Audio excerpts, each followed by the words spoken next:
Hello, everybody. Can you hear me? Can you hear me? Sorry, everybody. I'm crooked. I'm crooked. Oh my God. How's everybody doing? How's everybody doing? Can you hear me okay? Is it echoing? It's echoing. Hang on a second. Too much hair. It's your issue? Okay. I meant to go live yesterday, everybody. I meant to go live, everybody. But I just wasn't feeling well. I wasn't feeling well. Okay, everybody. So last week was crazy epic, eh? Crazy epic with this case. And yeah, crazy, crazy, crazy. And of course, we were here. Was it Saturday? Doesn't happen very often on a Saturday where you hear of arrests. We were here for that. Sorry, I'm just I had a busy morning. So let's get into the latest updates and what we don't know. What we don't know. So, let's get the news. I got oh,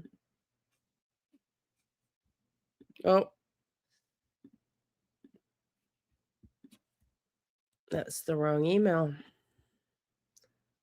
It's the wrong email. I got so many. Okay, let's watch this. How's everybody's weekend? How did everybody's weekend go?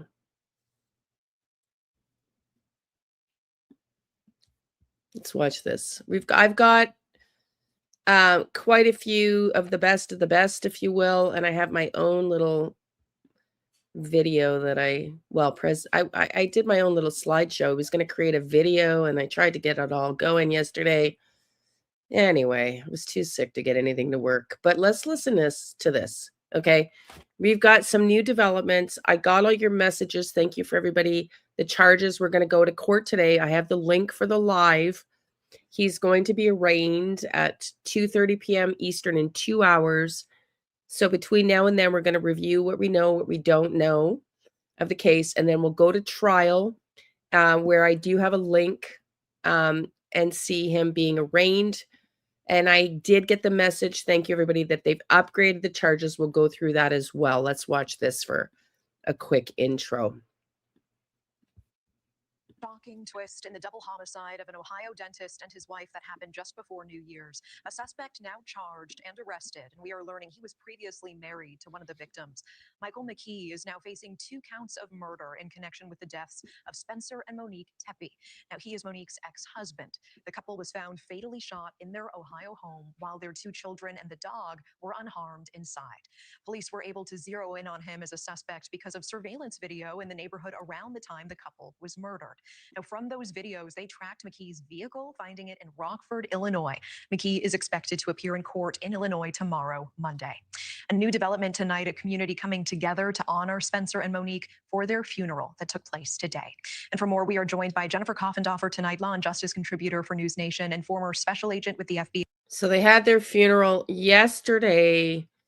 I'm guessing they must have been, we're going to read through family statements. We're going to read the dental clinic statements here. I've got them all ready to go. And I'm guessing that this news of the arrest came in, for a sigh of relief for the funeral, that they now know that they'll get justice. Well, let's hope, right? He's innocent until proven guilty in a court of law. And we'll go through what they have here. We read that on the evidence that they had arrested him with. We read that on Saturday's live, but we'll go through all that today. Listen up. Jennifer, thanks for joining us on this case. Thanks for having me. And one of the details early on in this investigation, both the children were found physically unharmed inside of the house. No signs of forced entry at that home. What does that information immediately indicate about the person who did this? Well, it indicated certainly that they knew this couple well, that they had staked out the location well. It was also very clear they knew where the camera locations were because they evaded a lot of camera coverage, it would seem. And so somehow he came across that entry code to enter the residence. McKee himself, a vascular surgeon in Illinois and California, according to the Columbus Dispatch. His medical license record showing no disciplinary history or no malpractice there. And then his criminal records only showing traffic related tickets in the past. He has been charged. He has not been convicted. Are you surprised by the previous profile of this? Okay. So if you've heard about it, we're going to get into a video now where somebody researched. He was being sued. The ex-husband, the cardiovascular surgeon, was being sued at his own clinic. So we'll listen to that. Was that possibly one of the motives? Suspect. Not really. When I look at this case, we knew it was going to be very personal for somebody to go up in the bedroom and kill these individuals with a gun. So we knew it was very personal, somebody who knew them. What is interesting, though, this divorce happened about 9 years ago. They were married for such a brief time, only 7 months. And so that is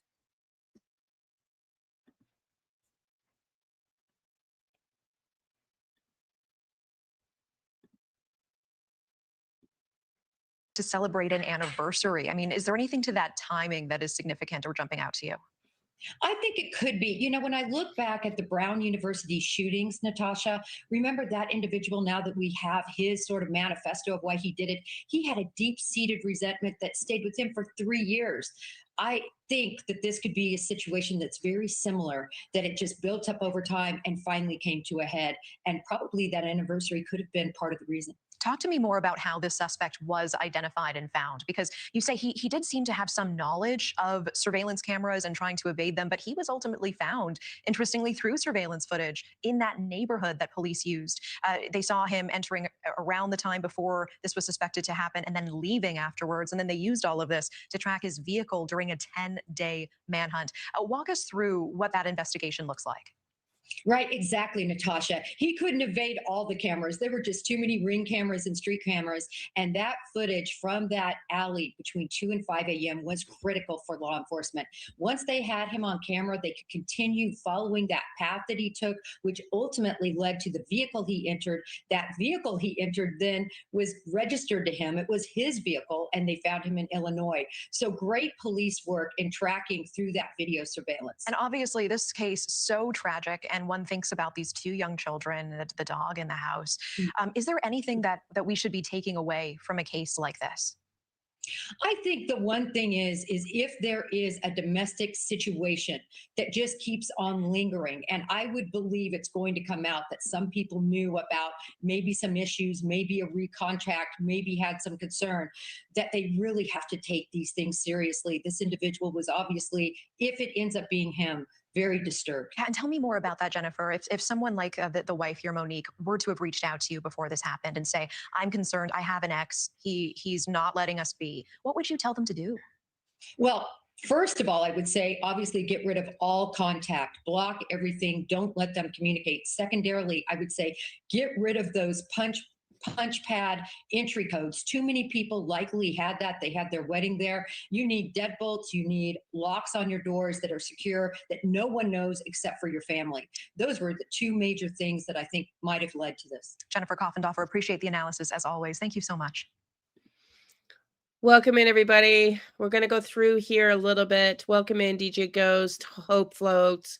Welcome into the mods, Marie, Donna, Marie Curie, Wendy. Welcome in. Thank you, everybody who sent me emails. Tina Girl, Wendy. Nice to see everybody here. Everybody at work. We started a little later today because I wanted to catch the trial live at 12:30. So we started later today. If it wasn't My Baby's Army, thank you for being here too. If it wasn't for the trial, we probably would have started a little earlier. DEA, welcome in. Cindy, welcome in. Just trying to get to the top, everybody. Please do all the YouTubey things. I want to talk about now what we don't know. Okay? Because because we know a lot, and we're going to review some videos here before we go to court.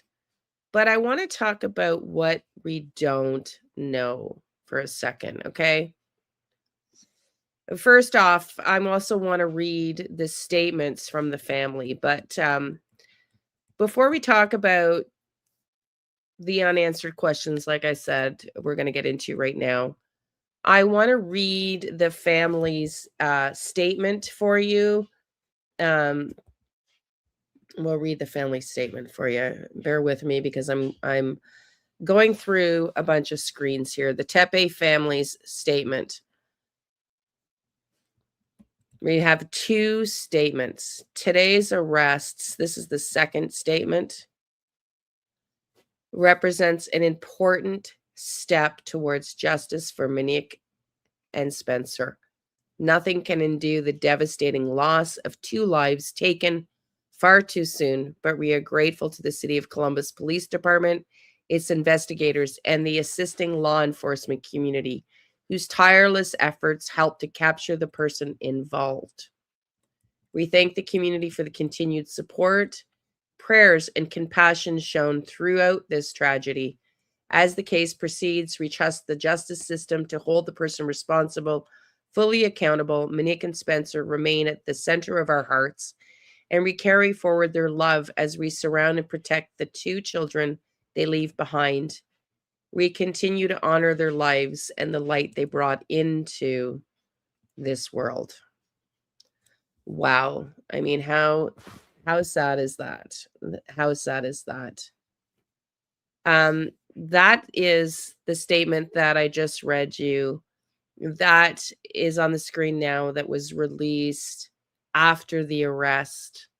The family has made two statements prior to the arrest. They wrote, "Our family is devastated by the tragedy and senseless loss of Spencer and Monique. They were extraordinary people whose lives were filled with love, joy, and deep connection with others. Spencer was a devoted and proud father, a loving partner, and a friend to everyone he met. He was intelligent, warm, and endlessly welcoming, a graduate of the Ohio State University and a member of the American Dental Association. Spencer was fluent in Spanish and deeply committed to serving others. He gave back through Big Brothers, Big Sisters, a huge Bengals and Buckeyes fan, and lived life with energy, laughter, and generosity. Monique was a loving, patient, and joyful mother whose warmth defined her. With a background in childhood education, she brought care and intention to everything she did. She was an excellent baker, a thoughtful planner, and someone who found joy in bringing people together. Her kindness made people feel instantly at home. Together, Spencer and Monique shared a beautiful, strong, and deeply happy relationship. They loved to travel, to laugh, and to build a life rooted in love. They were proud parents of two beautiful children and their beloved golden doodle, and they created a home filled with warmth, happiness, and connection. We are heartbroken beyond words. While no outcome can ever undo this loss, our family is committed to seeing this tragedy fully and fairly brought to justice and to honoring Spencer and Monique by protecting the future of the children they loved so deeply." I mean, it's incredibly, incredibly sad. The dental office posted this, the Athens Dental Post. "To our patient community, it is with heavy hearts that we share the sudden passing of our dear colleague and friend, Dr. Spencer Tepe, as well as his wife, Monique.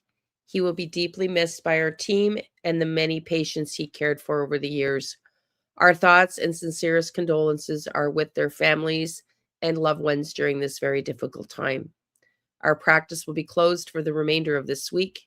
If you have an urgent dental concern, please leave us a message on our emergency line. We will follow up as soon as possible. We will assess our availability for next week's appointments, and be in touch shortly. We ask for your continued patience, support, and privacy as our team mourns these terrible losses. With gratitude, Dr. Mark Valros and the dental team." So again, here's the picture of the ex-husband. doesn't look at all as happy as Spencer did in the picture above. So now let's get into the unanswered questions, things that we don't know still, right? And again, I want to also say, from our community to their community, we also mourn for you on this channel on Motive.Means.Opportunity, MMO, true crime. And we want to see justice as well for Spencer and Monique and those two beautiful kids. And so the channel stands with you in wanting your justice and wanting answers. And let's just go through the basics. Spencer and Monique Tepe were found murdered in their Columbus home, Columbus, Ohio, in the early mornings hours of December 30th at 12:25 a.m. In actual fact, we'll see that their time of death was stamped 3:52 a.m. specifically. Their two young children were inside the house along with their dog and their doodle, and they were survived. But their lives have been changed forever, those children and that dog. Police arrested Monique's ex-husband, Michael McKee, on Saturday, January 10th, in connection with their deaths. From the public records and reporting, we know that Monique and Michael had a short 7-month marriage that was troubled. And Monique had already been telling her family and friends that she was afraid, that she felt isolated and unhappy in that marriage. And we discussed this last week when we were doing a deep dive, that she had told a few friends she was unhappy, and they literally showed up with a moving truck and moved her back home, taking her stuff with her. The divorce was messy. It took time. It appeared to be quick, but they had a private judge, which we don't know about and how that works. There were mutual restraining orders, which some say are common in that state, but it doesn't look like that was necessarily the case here. And according to friends and local reporting, Michael did not seemingly be was like not really wanting this divorce, and did not seemingly look like he was willing to just let her go. He said certain things like he would move next door, and he would sign the letters, your husband, even after the relationship ended. It sounds like he potentially was quite fixated with her. And that, he talked about never not being in her life. So then we fast forward, and Monique rebuilds. She meets Spencer. They marry. They build a blended life together with these two beautiful children. And investigators have been saying all along that they connected Michael, or the experts, that they saw this as being an attack against Michael, a personal attack, where somebody seemed to be angry with him because he was shot multiple times and she was shot once through the chest. And in the arrest records that the PR statement that went out, the media statement that went out, and how they were able to arrest him, it says that the investigators say they connected Michael to the case through surveillance video, travel records, and evidence linking him to a rental car vehicle that was seen coming and going to the property during the window of time when the murders occurred. We don't know if that's the video we've seen, but we do know that they do have a video of him coming and going, a rental car. They connected back to him, and they traced it back to him in Illinois. They've also, again, given an extremely specific time of death at 3:52 a.m. And that level of precision suggests that they're basing it on something concrete, whether that's a smart home security system inside the home, or whether they've got some other digital evidence. We don't know, but we do know that they are specified in the report, in the documentation of the arrest, that the time of death was noted at 3:52 a.m. Those are the broad strokes of what we know. Let's talk about what we don't know. How did he get into the house? The police have not publicly described this as a forced entry. There was reportedly a smart home, and it raises the possibilities. You know, we read here, Donna, thank you for your link. Last week, we covered here, there was a rumor, one article only. I don't know if it's been validated or not, that somebody, a neighbor, reported that Spencer and Monique were talking with somebody outside their home for 30 minutes that night. Was that him? Did he approach them? Did he knock on the door? Were they having a conversation and they ended up letting him in?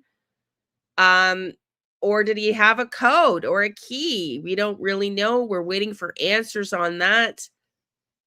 We also want to know, you know, what triggered this? What led up to this? I mean, something obviously triggered him. Why that night? Why now, after being separated for, 10 years, 10 years, right? This is wild. So we want to know, was it true? Was somebody talking outside? How did he get in? Was there an argument? Did they try to calm him down? How did he get in? And maybe, did he have a lock code? We heard a rumor as well that there was food left for the kids on the counter. Did he talk to the kids? Did he talk to the dog? Did he leave the dogs and the kid food? Did they see anything? Did he put them in a room so that the dog didn't bark? Did he have a silencer? Were the kids privy to this? Did they wake up?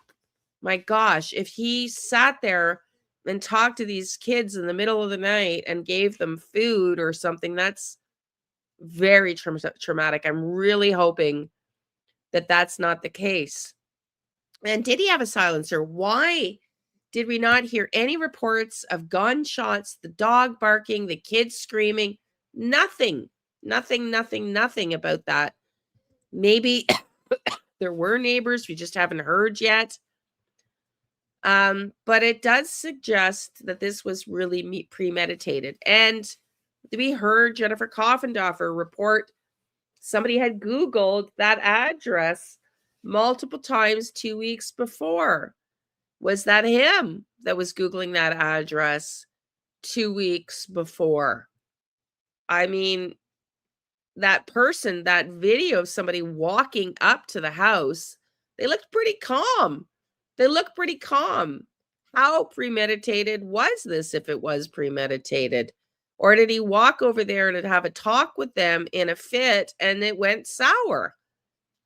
Right? So we have so many more things to learn. I doubt we will learn much of these today, but certainly we also want to know that Monique left him in this Michael McKee, her first husband, in 2026. The divorce was finalized in 2027. She met Spencer years later and married him. But why? What happened in 2025? Because we also learned and heard a rumor that their divorce documents had been unsealed and reopened and additions made to it in 2025. Is that true? Was there something going on recently that the coworkers might have known about, hence their concern? Was that part of the trigger? Was it related to this? We also saw there was a custody battle. The custody about what? She wasn't pregnant. These kids were born years later. But it's interesting, though, because it does seem to show a possible pattern of him being obsessed with her. We know he had debts when they got married. He was not making a lot of money. In fact, she even bought her own marriage engagement ring and wedding band, and claimed them on the separation agreement that she was taking them since she paid for them. So, wow. Was there something new that was going on that triggered him that was added to that divorce statement in 2025? And also, how are they able to specify that the murders happened at 3:52 a.m.? Was there a video surveillance in the house? Because it's such a specific time.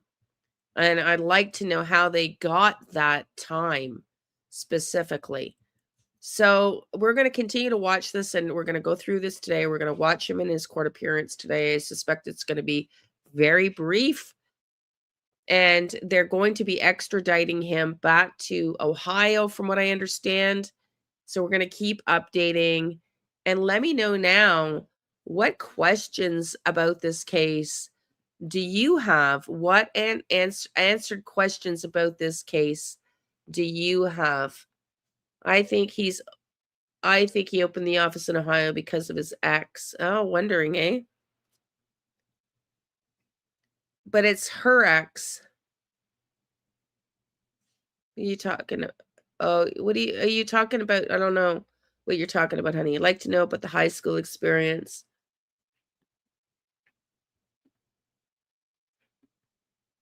He might put a small cam in the back door. Okay, let's go in. We're gonna watch some more videos here. Whoops, let's go. This one is, we're going to start with this. It's going to just to bring us up to date for anybody just coming in, just to recap, and then we're going to move on. Behind bars, accused of killing Spencer and Monique Tepe. Good evening. Thanks for joining us at 6. I'm Isabel Hansen. The Tepes were shot and killed on December 30th inside their Wineland Park home.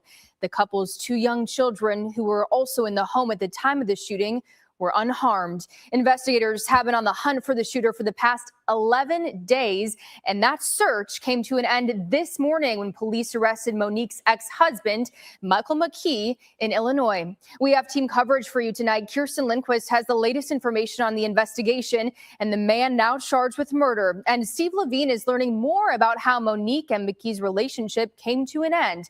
Let's start with Kirsten. She's live outside CPD headquarters. Kirsten, what do you know?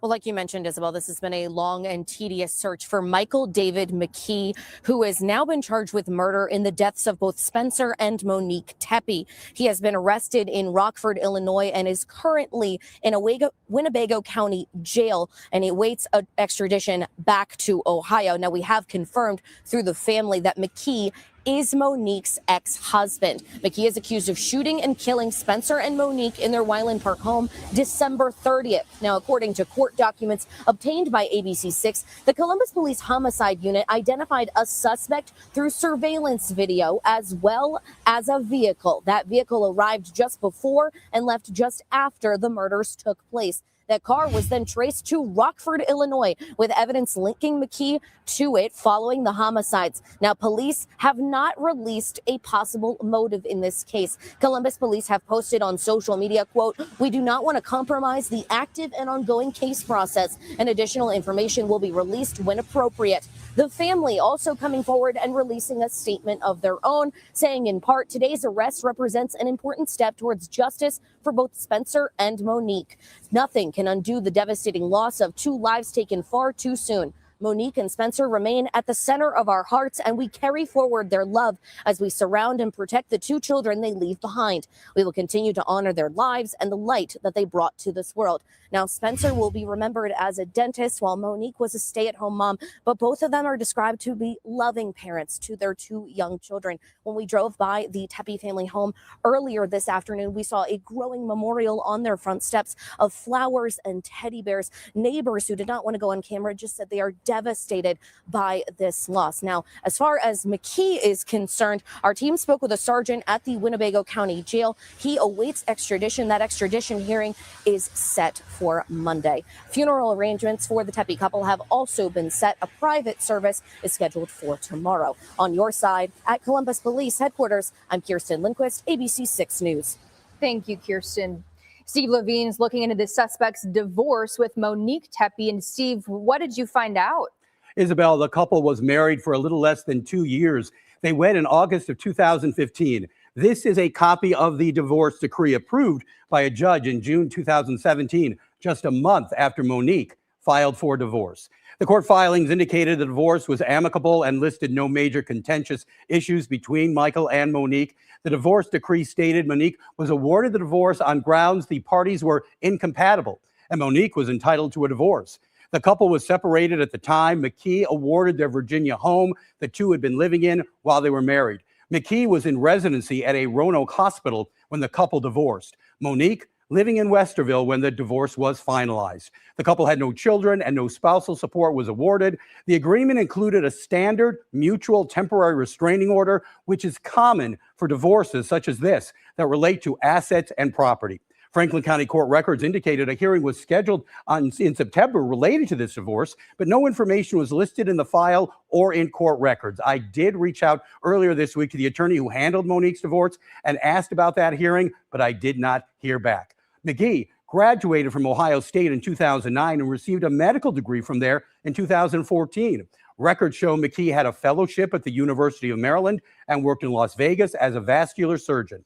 McKee also licensed in California, and he most recently had been living in Chicago and working in the Rockford, Illinois area. Okay, we're going to get into the deep dives now. Let's follow up with this wonderful deep dive. Truth and Transparency. She does such an amazing job. She's local to the ground, and because she's local, she was able to interview some family friends. So here we go.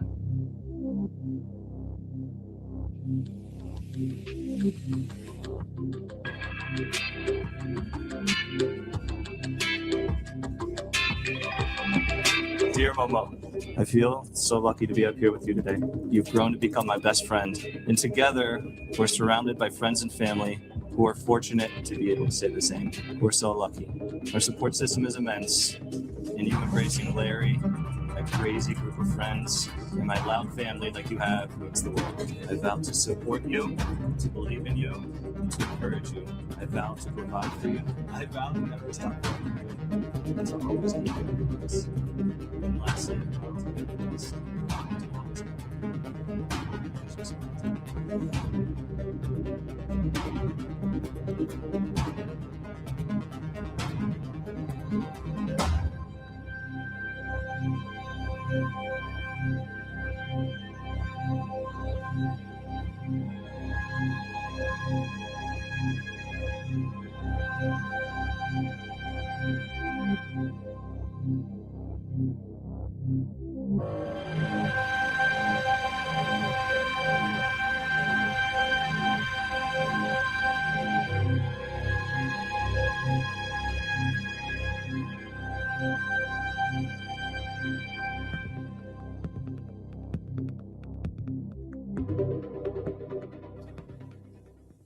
What is everybody? Welcome to Truth and Transparency. Hello. Good evening. Welcome, everybody. The family did issue a statement. I want to read this off for everybody. Just going to fast forward through that because we've read it already. Again, welcome to the Transparency. Tonight's episode, the Tepe Murders. We are continuing on with the ex-husband, and we are continuing on with, did he give a fake alibi? Did he present statements to the police that at first, hey, you're in Chicago, then, oh, wait, no, you're not. Did he provide a fake alibi? We're going to talk about that. We're going to talk about, we have 5 topics that we are going to discuss in this order, which is the time of the crime. We've got several podcasts. And did he rent a car? And did his rental car get him caught on camera? Not him per se, but his rental vehicle. We're going to go over the problem. If you're coming in just now, we're going to be following his appearance in court here in an hour and a half. We're going to listen to this first, and then we're going to watch him in court. And we've got a couple of podcasts. I'm pulling together some of the theories podcasts. Okay, let's keep watching. Cause statement in an affidavit that was filed today with the courts, or I'm just with the courts, but as well as with Franklin County. We're going to talk about a lot. We're going to talk about a past relationship that the only one that I can find before Monique. We're going to talk about the penthouse suite apartment condo that he bought just 6 months before the murders. We're going to talk about what did the killer do before he left the home. So again, like I said, we're going to talk about a lot. First things first is, did his rental car get caught on camera? Now, I want to read something specific for you guys, straight from the probable cause statements. In quotes, Columbus Police Homicide Unit Team 2 was advised, responded, and initiated an investigation. During the subsequent investigation, detectives were able to identify a suspect through neighborhood video surveillance. Does Truth and Transparency believe it's the video surveillance that we've seen on camera that got put out a couple days ago? No, Truth and Transparency does not believe that. Truth and Transparency believes that that was put out for a reason. And that's what I'll say right now. Moving on. This suspect was tracked to a vehicle, not his vehicle. It says to a vehicle, which arrived just prior to the homicides and left shortly after the homicides. Detectives were able to identify this vehicle further and link it to Michael McKee. Detectives located the vehicle in Rockford, Illinois, and found evidence of McKee in possession of the vehicle prior to and after the homicides. That is a statement that is in the probable cause. And the way that I break that down is very simply that I do believe that this vehicle is not one that is registered, that he has purchased or leases, anything like that. I believe that this is a vehicle that it's going to come out. This was a rental vehicle. I do believe. Hey, everybody. Where are you guys getting that about the steroids? Did you hear a rumor of that, or you're just curious? Seething jealousy. Absolutely. Welcome in, Robin. Let's keep listening. This was not a purchased vehicle that Michael McKee had owned. Okay. And he had purchased through like a lease or outright. I believe that this was a rental vehicle. Why do I believe that? Well, because after doing this for as long as I have, I pay attention to the language that people use in these probable cause statements. And it leads me to believe that this suspect was tracked to a vehicle. So during the investigation, detectives were able to identify, and when they say identify a suspect through neighborhood video surveillance. So they said, hey, that person right there, we believe that that's our suspect. And then they're tracking that person's movements throughout all the cameras, okay? At one point, this suspect that they were tracking, okay, was then followed and tracked to a vehicle, which then, while watching other surveillance cameras, when they take it all the way back, and you then have to work your way back from that point where you see this vehicle, work your way back on other cameras in the area to see when the vehicle actually arrived in that area. Okay. And that's what I believe that they did. It does. And then he does. Once they tracked this suspect to that vehicle, they then saw, okay, this vehicle arrived. He does. His square jaw, like he looks, he does. It's interesting how you can tell a lot when you look at someone's features. He absolutely does look like a box head. No pun intended. On such and such date at such and such time. And now this vehicle is leaving at such and such date and such and such time.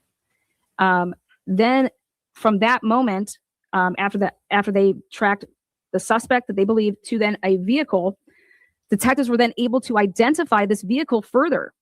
And then they were able to link it to Michael McKee. And how I believe that you would be able to do something like that is rental agreements, things of that nature. Detectives located the vehicle in Rockford, Illinois. Now, here's a key part. When they located it and it was in Rockford, Illinois, the vehicle, that could be simply, it could have been at a, Enterprise parking lot at that point. But at the end of the day, they identified this vehicle and it was in Rockford. That's where he resides in Illinois, and found evidence of McKee in possession of the vehicle prior to. Thank you for sharing, DEA. I'm glad you got out of a situation like that. I myself have been in a situation like that, which is why, while we mainly cover true crime, sometimes we talk about these important issues. And I'm going to take the time to talk about that because you brought that up. One of the important things that I always want to talk about here is trusting your gut, because we've all been in relationships where, and Monique, thank God, now it didn't bode well for her in the end, but She acted quickly. She married this guy, saw some red flags, and said, "Get me out of here." Just speculation, says DEA. That neck size looks like he's been working out with help. Yeah, that's his apparently his arrest profile, so that's current. It's a case like this sort of sports figure on steroids who murdered the wife in Ottawa, I think. Yeah, I wouldn't be surprised, DEA, honey. Yeah, it does. It absolutely gives you a perspective, doesn't it? Okay, let's keep watching. We're on the new format because I got sick and I actually prefer it. Less talking, more listening. Let's listen. And after the homicides, prior to the homicides and after the homicides. So I think that's it's interesting because the language that was used. So that's where I will leave it. Next. Hope. Okay, I really want to start focusing. So if you have a link, can you send me a link if you have something you want to add? Because I want to get to this live soon and I want to get through this first. I want to show you guys a timestamp. A timestamp. Check this out.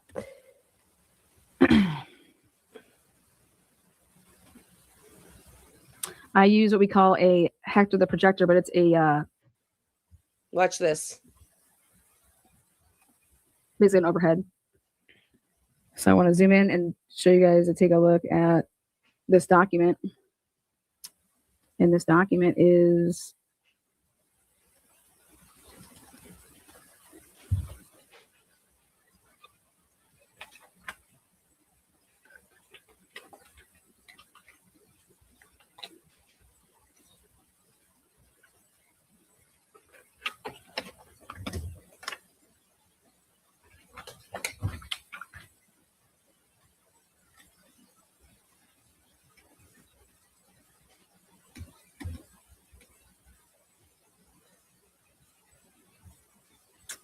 date of the offense 12/30/2025. Offense time 3:52. What? 3:52. Columbus putting, oh my goodness, a timestamp like that. Holy wow. Columbus Police Department putting, go ahead, take a look at it. It's all right here, the complaint. Whoa, they are coming with a need of saying, okay, well, this is the date 12/30/2025, but we're going to go ahead and say 3:52, time of the offense. Wow. Let's talk about it. 3:52.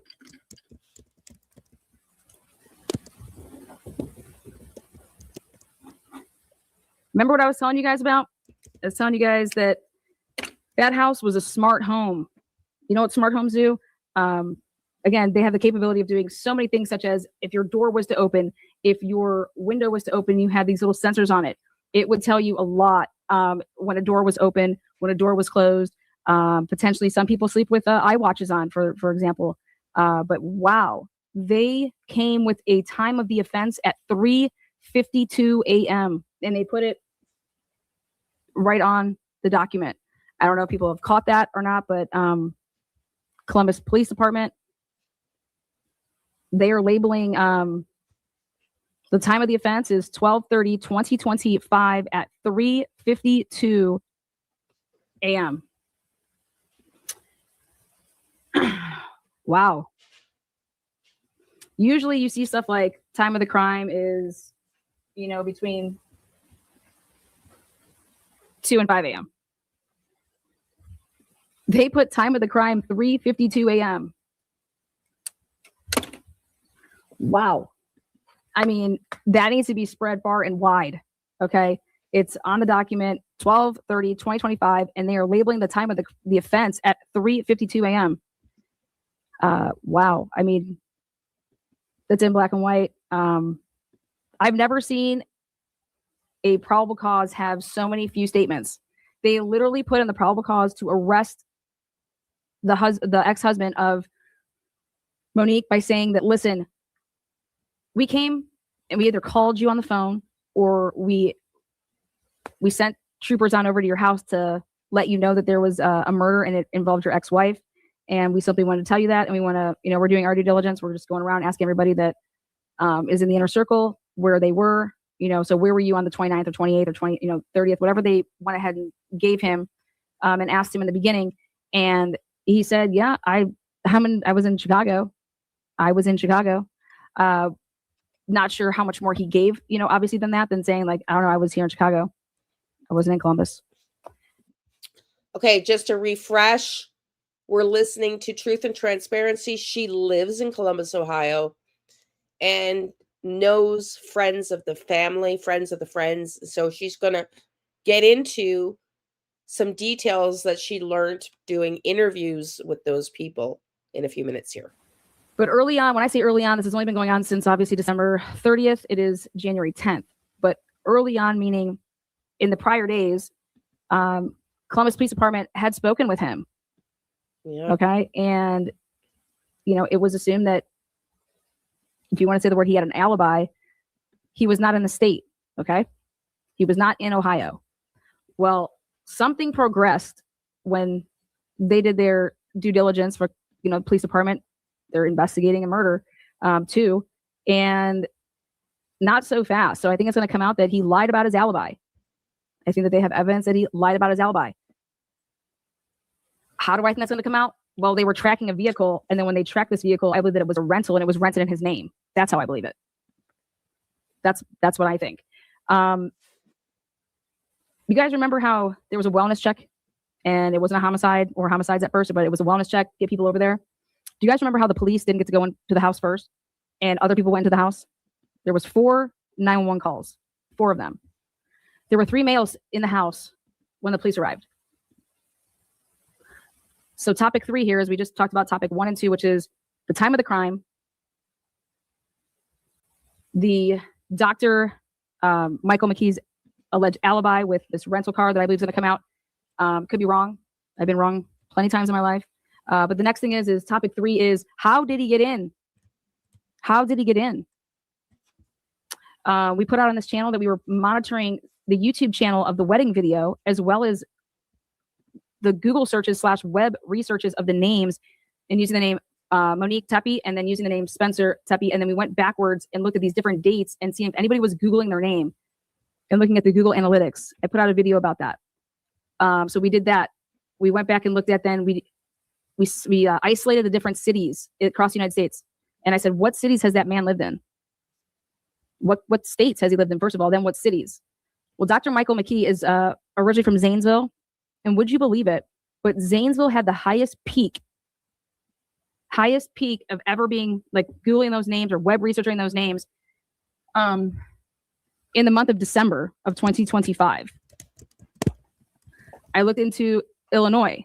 I looked into if anybody had web researched those two, again, individually at any point, and there was a high peak, meaning like those are very random names and they should not be being Google searched.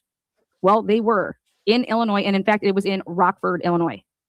Rockford, Illinois. Now, wow. He's from Zanesville. Wow. Wow. We put that out. We've sent that tip into CPD. TNT's been boots on the ground since, I don't know, I feel like I haven't slept in days, but we looked into if you have your channel. So if I own my YouTube channel, I can actually go back in the back. Just going to fast forward through this. These videos and where they were located. Can you do anything with this? But my video, how they made a mistake. From where Michael D. McKee lives to where he lives at now, and where we're located here in Columbus, you cannot make that round trip driving without stopping for gas. So this is like my latest hunt, is to see if we can find where and when this man would have filled up a tank of gas, at least 1, if not 2. That's my next hunt that I'm on right now. Is also, you're going to stay way away from like using any toll roads or anything like that. So you're going to be going a route that's not like that. But right now, it would be within the 30 days for all the gas stations from here to where he lives. If everybody out there would just look at if you own a gas station, even if you think it's out of the way, this man would have went out of the way. If you could look at your gas, if you own a gas station or you work at a gas station, please look at your foot. All right, now, how did he get in? Right now, 39. You have proof of this. Married in 2015. They were engaged in 2013. They started dating like 2011. Okay. In 2016, like I said, they get married in August of 2015. They moved from Ohio, Columbus area. They moved to Virginia for him to finish up his residency in Roanoke area for Virginia Tech area. Monique's working from home because she's working remotely from Nationwide still. Nationwide allowed her to still be with them and work remotely from home. And so she was able to do that from Virginia. So he was always working. So he wasn't there that much. That means she's not only by herself a lot. When she was out in Virginia, she doesn't know anybody there. She didn't have any family there, friends there. She's moving to a new city with him, and she was miserable. Her family, she tells her family a bunch of things that were going on. There was emotional abuse, a lot of the silent treatment that just wouldn't talk to her. No physical abuse that I have been told from anybody, but it was like the silent treatment. Anyways, her family rents a U-Haul, comes and picks her up, takes her all of her stuff when he's at work, loads it in the U-Haul. She follows in the U-Haul, and then it's just like poof, gone. That's how she left him. He comes home from work and his wife is gone. All of her belongings are gone. All of his stuff is still there. Anything that they had in the marriage was there. Wasn't much. They came in with nothing on their backs, basically. As you guys have heard in the divorce papers, she paid for like a portion of her engagement ring, a portion of her wedding ring. So she poof, gone, left. Well, yes, brilliant. This was in the spring of 2020 or in 2016, the spring. That's a great point. That's a great point. Thank you, Passion Flower. Maybe an Apple Watch. Yes. Interesting. She's like, I can't do this anymore. So she was there for like 7 or 8 months in Virginia, left. Parents came, family came, picked her up. They took the U-Haul. She followed along. Then she stayed with her parents for a little bit before she then moved off with a group of girlfriends in the Short North area after that. When she was still staying at her parents before she moved off with her friends, Mike would send her cards or packages, whatever, and would sign the cards or packages, love your husband, not love Mike or Michael, love in quotes your husband. What? Love your husband? Okay. Pretty wild. Love your husband. Well, she got all the paperwork here, signed the papers. He wouldn't sign the divorce papers. So here's a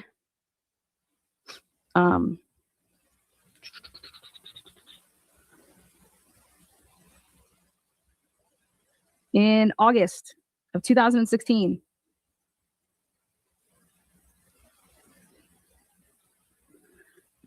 Monique writes one of her friends and says, August 19th, 2016. They weren't officially divorced on paper until June of 2017, but she had already left in the spring of 2016.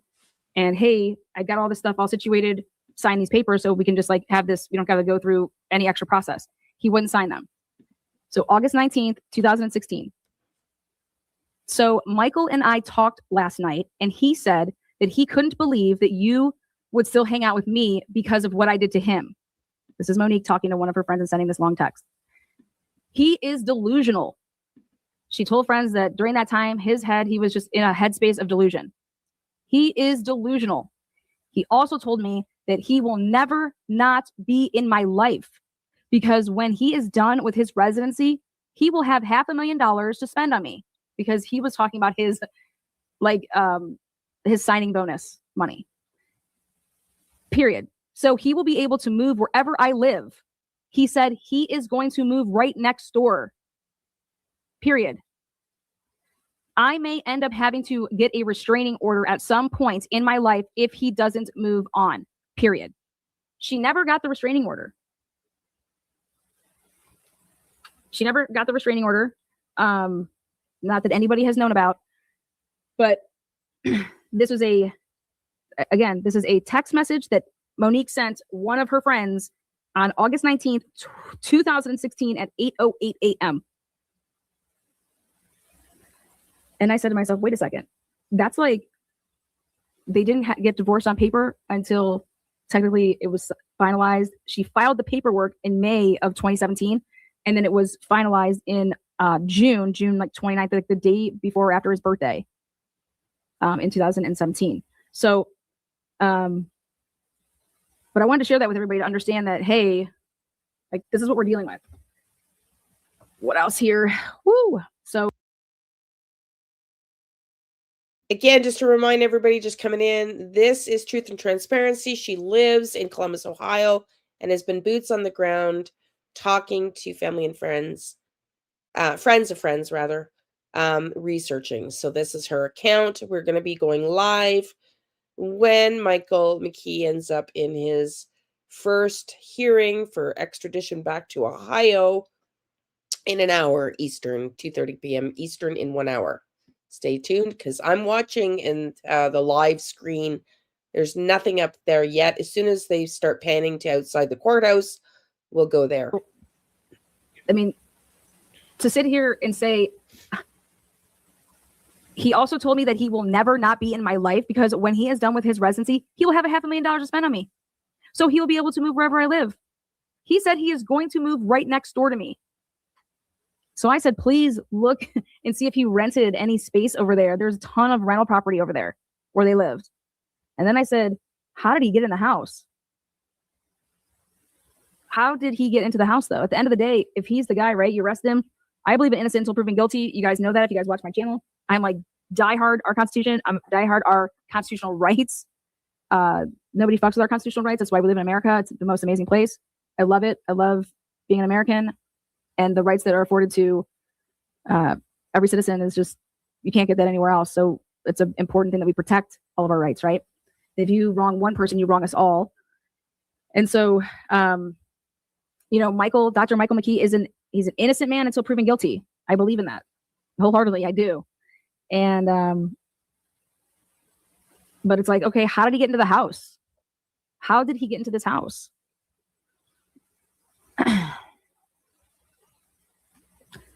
I put out a couple different options that I think are plausible. I mean, this is somebody, if you got divorced by somebody, they didn't have any kids. There was no money to fight over. There was nothing. There was nothing like that. There was no children involved. No money. There was no money. They didn't have any money. Monique had credit card debt when they got divorced. He had some credit card debt. They had nothing. Okay. They didn't have any kids. So, and you're telling me 2017, even 2016 to present, 10 years, he couldn't move on in 10 years, that you would have plotted this? Or when did it get popped in his head that, you know, how long did he plot this? Okay, I'm going to kill her, but not just her. I'm going to go ahead and kill him or whoever she's with. She got married though in 2020. It's been 5 years since actually she's been married. And so one has to think, okay, like is this an uphill battle for the prosecution? Like, okay, well, you know, so what, they were together, they broke up or they got divorced and they never talked to each other again. Or is there stuff that they did talk to each other again? I don't know that. But what I can tell you is that I do know that the police have said that there has been no forced entry. And so somebody made their way into that house. How? Well, the police come out and say that at 3:52, that's the time of the crime. Wow. Okay. Now, a wellness check happened so quickly that was there a mistake there? I have a spreadsheet that I want to show you guys because it matters for the time of everything playing out, just to show you that this is pretty, you know, pretty wild.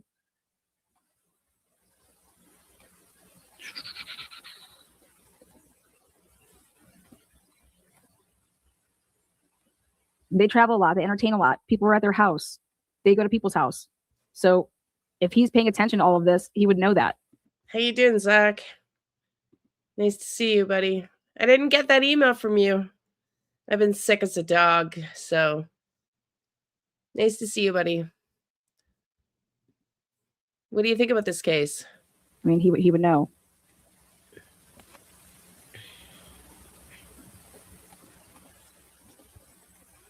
Here we go. Let's take a look. So over here, December 25th, 2025, they're celebrating Christmas. They go off to, whether it's that day or the next day, they're going off to Cincinnati to hang out with family. So I have them being entertained in Cincy on December 26th, 27th. And so if they're in Cincy 25th, 26th, and then they come home, they got the December 27th. If they're entertaining people at home and they're having people at their house 27th night and 28th night, let's say, some of their friends flying out on December 29th morning. Okay. Did Spencer work on the 29th? From the 911 call, Alex hung out with Spencer on December 29th.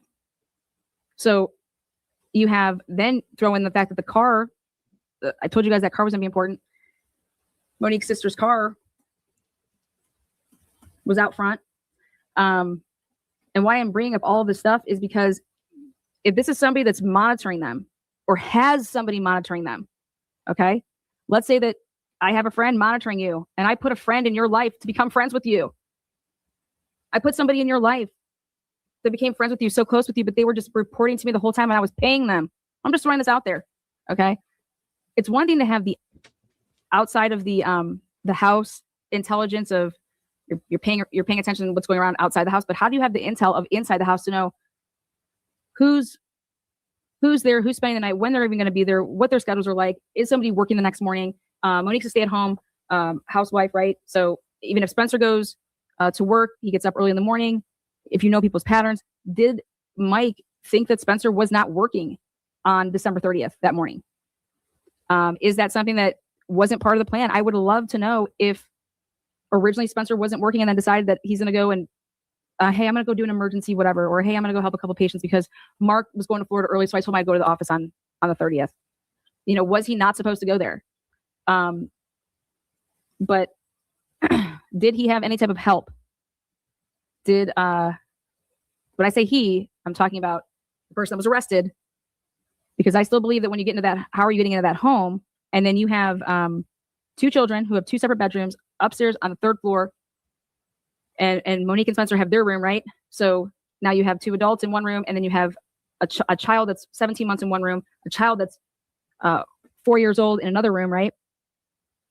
And then you have a dog. And according to police, there was 2 dogs, allegedly. They had 2 22s, and the code word for dog with the 20 is the number 22. So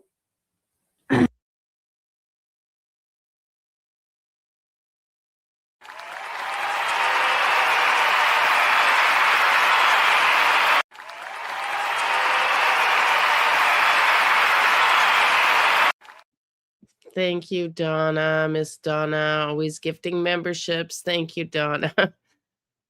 Members is $2.99 a month. It was the cheapest category I could get for you from YouTube. There's about 40 videos in there, and I am going to start doing members only once a week. And when I start doing other videos, you'll get members videos first. Billions of women, and he chose to unalive a wife and husband, a mother and a father. I know, and he sacrificed his own life. All children grow up without their parents, such a selfish, evil monster. I know, Zach. It's sad, eh? It's like, why am I not surprised? I hate to say it, but you see his photo, like he looks, thank you, Donna, honey. Thank you. I wonder who was the person the neighbor saw talking to, that if he was the person. Yeah, for 30 minutes. I wonder as well. But yeah, it's definitely only the sick that do these things. Robin got the membership. Yay! Oh my God. Thank you at Whispering Winds, Donna. So kind. I love Liane's channel. Thank you, says Robin. Yes, Donna. Thank you. YouTube's the one that gives out the gifts. He does look like a monster. Yes, I'm going to get back to playing this because I want to make the live. But thank you, Donna, my dear. And nice to see you, Zach. Let's talk soon, honey. And then you have supposedly only 3 shell casings were found, but maybe he just didn't pick them all up. I don't know. But the way that Monique was shot, according to the dispatch people and according to the first responders that we heard on the logs, was shot kind of through the side, up and through the chest, he said. Side through the chest. That's how he worded it. And that got me thinking about, wow, if Spencer was shot twice and Spencer was killed first, and then if this is a person they're arresting as the ex-husband who's been obsessed, you would kill Spencer and isolate then yourself with your ex-wife, Monique, right? And then if you're telling me that if she only suffered 1 gunshot wound, that's very risky that somebody could potentially survive only 1 gunshot wound with a 9mm gunshot wound. You can survive, you were shot. Is it something that he, as a vascular surgeon, would know to strike somebody with a shot close range in a certain way, and then you're holding them until they take their last breath? I mean, anybody who would wait 10 years to come back and commit this type of a crime is delusional, diabolical, and you would have to get on a level of thinking like them. And it is very, very risky to only shoot somebody 1 time and think that they're going to die, especially if it's in the body. It's a body shot, not a head shot, or Then remember how we had those 3 people that were in the house and the police didn't get there first? Well, sources say that they couldn't get into the master bedroom. What? What do you mean they couldn't get into the master bedroom? What do you mean all the doors were closed? Remember we heard that, oh my God, on the 911 call when she transferred him to the medics and it's ringing. And he's like, oh my God. You guys remember that? Oh my God. Oh my God. Well, I don't know about you guys, but I have a 10-year-old, and I tried to teach my kid at a very young age that, remember when we were younger, we all had landlines. And so our parents had to teach us how to pick up the phone, right?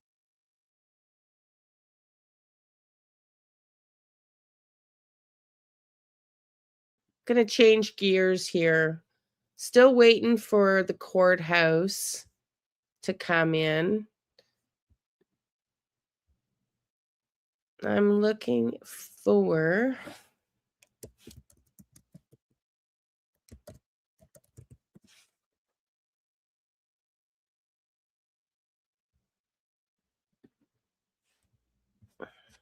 what's his name?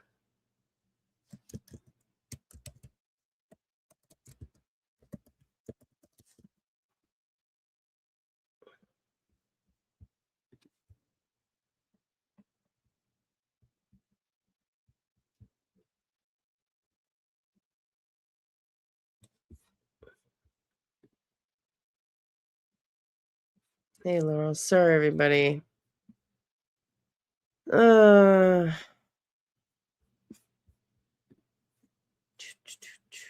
was ready. And then I just kept adding and adding and adding until you get so much that you can't play it all.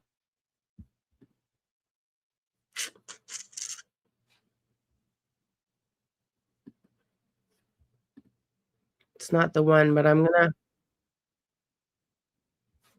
going to look.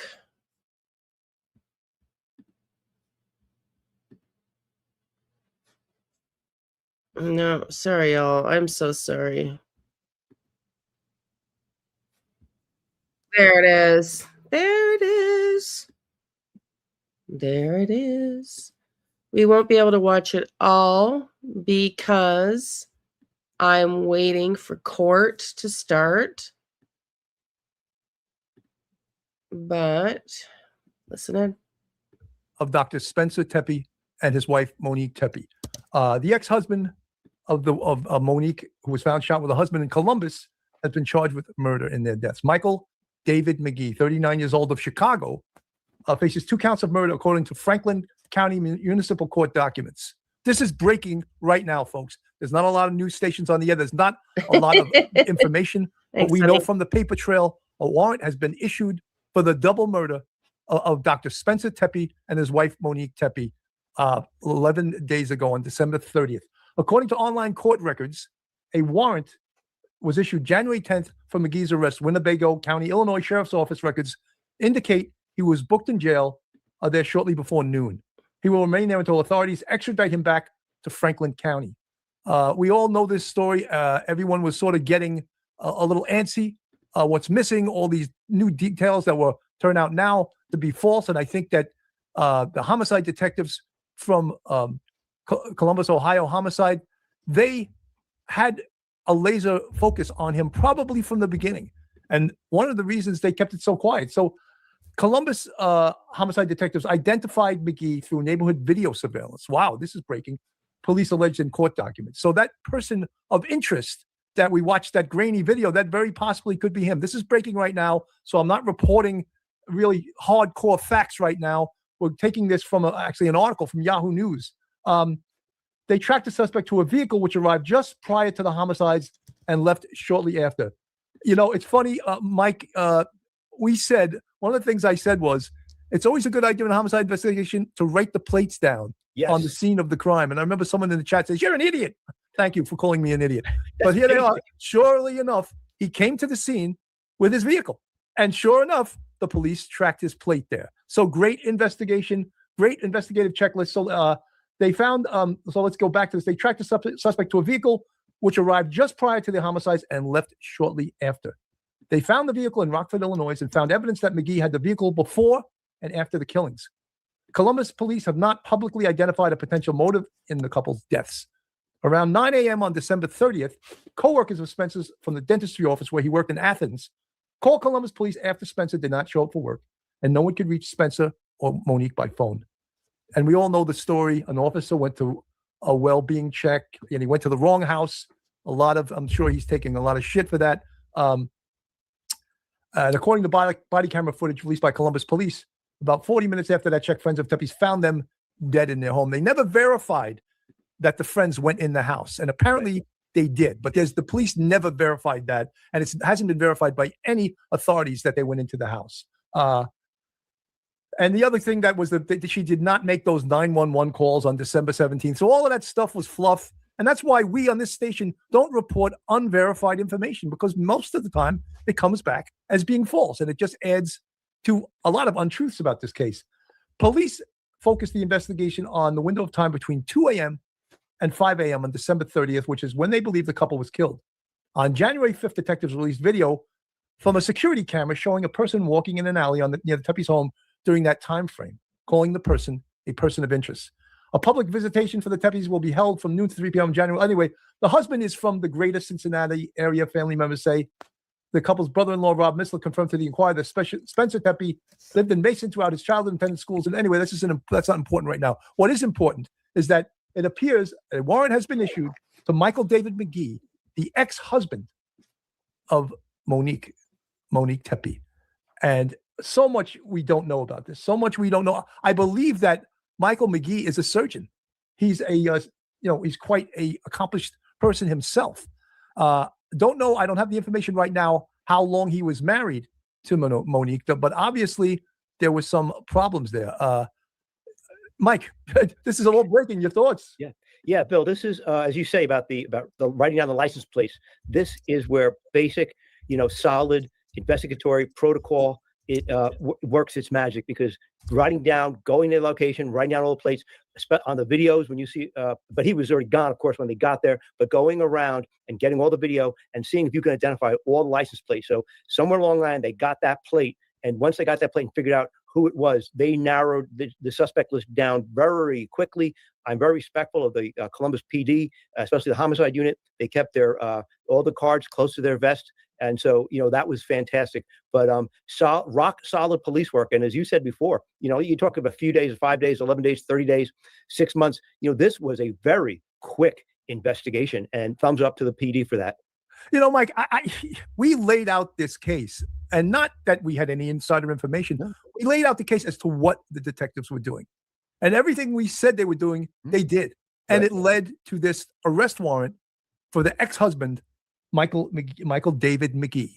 And I think the Columbus Homicide Unit did an outstanding job. And I take my hat off, and I'll do that right now. I got a haircut recently, to the fact that they kept their mouths shut and they kept the information very close to the vest. And I think that's fantastic, because look at the results right now. And motive, we don't know the motive, but all the investigative tools, and who knows, Mike, they may have even used geofencing. Right. They may have used that, because first of all, now you can work backwards. Mm-hmm. They spotted that car, right? Right. They ran the plate of the car. When they ran the plate of that car and it came back to Michael David McKee, the ex-husband of Monique Tepe, they must have been like, oh my God, look what we got. Right. This is huge. That's huge. It's not coincidental that he happened to be there between 2 and 5 a.m. The ex-husband, we've talked about this many, many times in many cases where, you want to find a motive. Who would have reason to kill someone? Well, you always look at the ex-lover, the ex-husband, the ex-boyfriend, the ex-wife, the ex-spouse. You always look there, because there's usually tension. And we've seen this before. Interestingly, the Tepe's 2 children, they're not from a previous marriage. Those are their children. So Mr. McKee does not have any relation to those children really whatsoever. But I read somewhere that apparently Monique was afraid of her ex-husband and told friends that she was very scared of him. And so maybe that leaked out. So when they to the investigators, I can't say for instance we've got that 100% nailed down, but that's what it appears possibly to be. Some sort of jealousy, breaking up, whatever it happened to be. But they solved this very quickly, and they did it very professionally. Nothing leaked out. And so therefore, they did a rock solid job. And by doing what they did in the time frame that they did, you know, and I know this was priority one for them from December 30th to the present day. Mike, and I'm not going to be like an I guy. I told you so. But all of the investigative resources they used, right? They hit pay dirt, And again, this is early on. Right now, an arrest warrant was issued for the arrest. We'll recap of Monique Tepe's ex-husband. He's also Dr. Michael McKee, who she was previously married to. It stated to friends that she was afraid of him. Apparently, the detectives spotted his car on the scene by running plates. I want to go back to that person that said we were idiots for even talking about that, who's right. an idiot now, right? And the car was on the scene in the time frame. Right. Unknown right now whether or not he is in fact the person of interest in that video that was released. It's a very good possibility that he was or is the person in that video. That will all make this case much, much stronger. Right now, they have, well, it's too early for us to even say this, a circumstantial case, but go through his phone, right? Mm-hmm. Go through his GPS on his car, right? Right. Go the car seen on the scene prior to the murders, then back in his hometown. All of those things, they connect the dots. Was there any contact between him and his ex-wife, Monique? There must have been, right? All right, but obviously someone, Venus Gal from the chat is saying, Venus Gal 2706, they divorced like, 7-8 years ago? Yes. Man holding a grudge that long or obsessed with them. Venus Gal, you could be 100% correct that he's obsessed and he never got over it. Right. And here he sees his ex-wife happy with another man, 2 children with another man, and maybe he just couldn't take it, Maybe he couldn't take that his ex-wife was all happy with this new man living in Columbus, Ohio. And, all of the things, I pulled up a copy of the warrant, but I couldn't get the bigger version of it. So the Columbus, Ohio police obviously issued this to the Winnebago Township Police for a double murder. And again, if you're just tuning in, it's Dr. Michael McKee. What's missing? Well, that was the thumbnail I made prior to going on the air with this, but what's missing right now? Well, I'd like to say what's missing is just, we don't know the motive, but I'm ecstatic that they made an arrest. And Mike and I, from the Police Off the Cuff podcast, said from minute one, they are going to make an arrest in this case. Yeah. And all the media is always adding hysteria to it. Oh my God, is this a cold case? No, let the detectives work this case. And then a lot of people got a little crazy because the patrol officer responded to the wellness check and he went to the wrong house. So people love to jump on the police. The police are incompetent. Yeah. Right. All right. That's what they were saying. The patrol officer did make a mistake, right? Should he be put to death for that? No. He should be maybe retrained, maybe spoken to. But let's not have him put to death for making a mistake. Now it seems that it has worked out. And we have, when you follow a course of professionalism, a course of investigative know-how, a course of victimology, following that victimology, and look what they came up with. And this is not.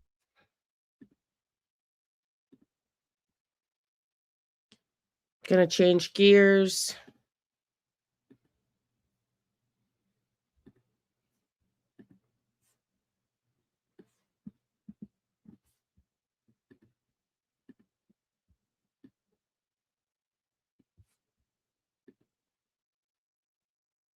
Whoops.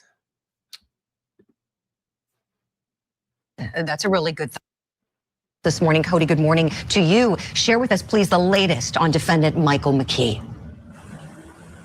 Well, good morning to you too, Julie. Yeah, crazy story after a 10-day manhunt. Michael McKee arrested. This is Monique Tepe's ex-husband, arrested for the double murders of Spencer and Monique. And here's the kicker, Julie. According to court documents, police say they saw Michael's car in the area shortly before the murders and then leave shortly after. All of that caught on surveillance. And then they eventually tracked that car all the way back up to Rockford, Illinois. And as you mentioned in your opening statement, Julie, he is a vascular surgeon in Illinois, in Chicago, to be exact. So just a very horrific story here. Now, he has a court appearance set today. Now, he had to appear in Illinois first because they had to start the formal extradition process. And then he'll come right here behind me in Columbus, Ohio, to the Franklin County Municipal Court, where a bond will be set. And then this case will move on to a grand jury to see if any more charges will be filed. And then he'll be in court for there. And then have to go to a grand jury for a potential indictment to see if those additional charges will be filed, Julie. Right, Cody. Cody, any particulars, if you know, about what time we expect him to make the appearance and when the extradition process is expected to get underway?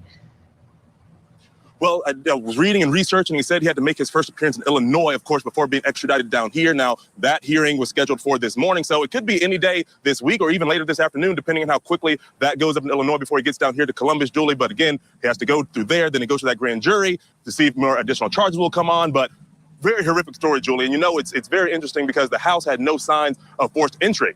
Now, it was one of those houses that had a keypad, a key code to get into the front door. So that begs the question, how did he get inside this house? Right, Cody, certainly one of the most troubling questions in this case. Someone had to have known that code in order to enter. So if it was Monique Tepe's ex-husband who did this, how then did he get the code? Cody, I understand that there was an opportunity for friends and family to pay their respects for Dr. Spencer and Monique Tepe on Sunday. Tell us, please, a little bit about what happened. Absolutely, Julie. You know, this community just really shaken by this because this is an up-and-coming community in Columbus, Ohio, in the Wyland Park area. They lived in a beautiful home. They had a celebration of life and visitation yesterday before having that was early in the afternoon. Then they had a vigil later in the evening, people coming out in droves, showing their respects, you know, leaving flowers at the home, leaving flowers at the visitation, and just really, you know, just reflecting on such a horrific crime in this area and hoping that, you know, it doesn't happen again. But they are very thankful that somebody is finally in custody after this more than a week and a half manhunt leading all the way back to Monique's ex-husband, which is just the you know, it's just the worst part about it. They're all the way back out of state in Illinois, but they're very happy that someone is in custody now. And most certainly, our love and prayers go out to everyone who loved this couple so much. Cody Thomas, live for us in Columbus, Ohio. Thank you so much for that report this morning. We want to continue the discussion now. Let's bring in retired FBI Special Agent Jennifer Coffendaffer and attorney and former SLED agent Tommy Pope. Good morning to you both. Jen, let me begin with you with that troubling question that Cody and I were just talking about. How might Dr. Michael McKee, the defendant who's accused in this case, have obtained the code information to the front door of his ex-wife's home? Well, you know, very early on, it was so concerning that they had their wedding there. When you have your wedding there, imagine all the people who might have been exposed to that code. Everything from friends, family, associates, and also the caterers and so on and so forth. They were married, even though it's been about 9 years ago that they've been divorced. They were married. They likely have many mutual friends. And I just wonder if somewhere in different conversations, he at some point obtained that from a wedding goer, from a mutual friend. Oh, that's a good thought. That's a really good thought, Jen. Yeah. Tommy, let me ask you about another thought. Could this have been obtained through a hacking? I keep thinking for some reason it's stuck in my head, a hacking of a phone or some device to get a front door code. Thoughts on that? I would be surprised. I think you would see that more often, if that was the case by people that didn't know each other, just criminals in general.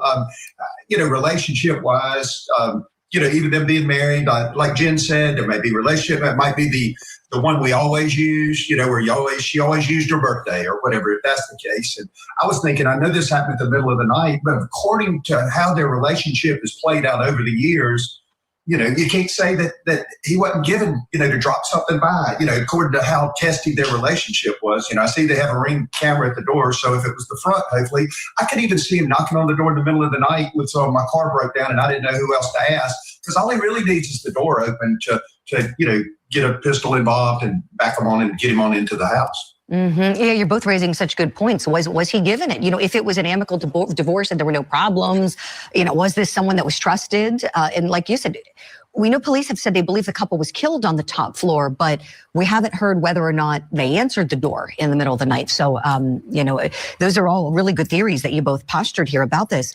Jen, I want to go back to you.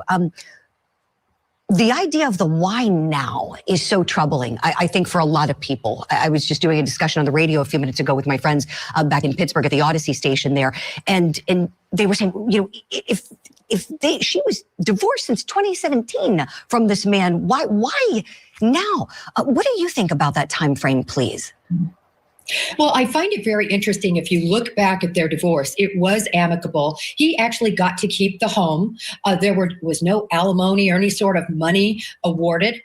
In addition, she says in those papers that I guess she paid for her own wedding ring. So it was a really clean split. They had a private judge. That's typically where you just work it out behind, the headlines, right? And work out your divorce and it's over. But this is what I think. When I look back as an example on different cases I had where grudges were held, if you look at a recent case, the Brown University shooting, that guy, Valente, held a grudge for 3 years. He had multiple plans for going and killing his former colleague and committing the Brown shooting. I think this was festering and festering and festering over years. And the happier she got and the perfect life she had, the more he wanted to destroy it. Oh, Jen, I think you're right on the money. I think you're right on the money there. And you both know this. And What do y'all think in the chat? I agree. I think he was jealous. They were so happy. He appeared to be obsessed with her at the time of the divorce. His life's potentially like, I was going to show a video before court, but I'm trying to rotate a little bit of all the videos. But I still haven't found the one that the I forget the name of the channel. Shoot, that I wanted to show his theory. He heard about the lawsuit that the doctor was having. The ex had a recent lawsuit. So is it he was just they were such the perfect couple, so happy, and he just had it out. Anyway, it's pretty scary. So we're gonna keep watching. I'm still watching for the live trial. We'll keep watching this, and then I'm going to look for that other video if the trial hasn't started yet. I mean, it's going to be an in and out arraignment, I would bet 10 minutes, because it's really just about him being extradited over to Ohio. Tommy, legally looking at those divorce documents, there may not be anything on the face that says the relationship was dangerous or volatile or anything like that. But we know from experience, what's on paper isn't always true, right? Do you think it's possible, Tommy, that maybe he exhibited signs of abuse or violence or something early on that made her say, "Ooh, I got to get away, and I don't want to anger him more. We're not going to put any of this in. I'm just going to get out." And maybe he was still trying to exert control. Thoughts on that? Yeah, digging into it, you look, Garth Brooks, because most divorces have country music as the background music for it. So Garth Brooks said, she's going to make it, he never will. And I think if you look at a divorce, the fact that it was amicable, the one that doesn't want the divorce is the one that seems to carry it. She's moved on with her life. And as far as it being a length of time, it's like Jen said, there may have been a triggering event. There may have been one Facebook post where she's just finally gotten so happy that he can't stand it anymore. Or they did this, or, and you don't know what's cooking in his head. And you're right, Julia, it might not be in the paper. And the fact that it was amicable from a division standpoint, in some scenarios may trend that she just wanted out. And wasn't worried about support or things of that nature. And so I think, as you guys have said, I think it festered, and finally he brought it to fruition. Mm-hmm, right. This just doesn't suddenly happen. It's like something in the middle is missing. It's missing. Jen, in terms of a triggering event or something that is in the present, thoughts on the 5-year wedding anniversary that we know was about to happen here? Well, I don't think that's probably a coincidence. I think that can be at least considered. I think also we're going to find out so much more now that they have the suspect in terms of interviewing his closest friends, his closest associates. It's difficult for people to hide their resentment and not to make statements. And so I think they're going to find all sorts of information about what he was truly thinking and this grudge that he seemed to have harbored. Yeah, that's a perfect point to end for now on the discussion. We're going to continue it in just a moment. Jen Coffin, Tommy Pope, thank you much. Stand by, please. As we hit a break, of course, we're thinking about the family and the friends who love this couple so much, Dr. Spencer and Monique Tepe. And you wonder about his work colleagues. We know the panic that they had so early on that morning. It makes you wonder, did they have any indications that something wasn't right with Monique's ex?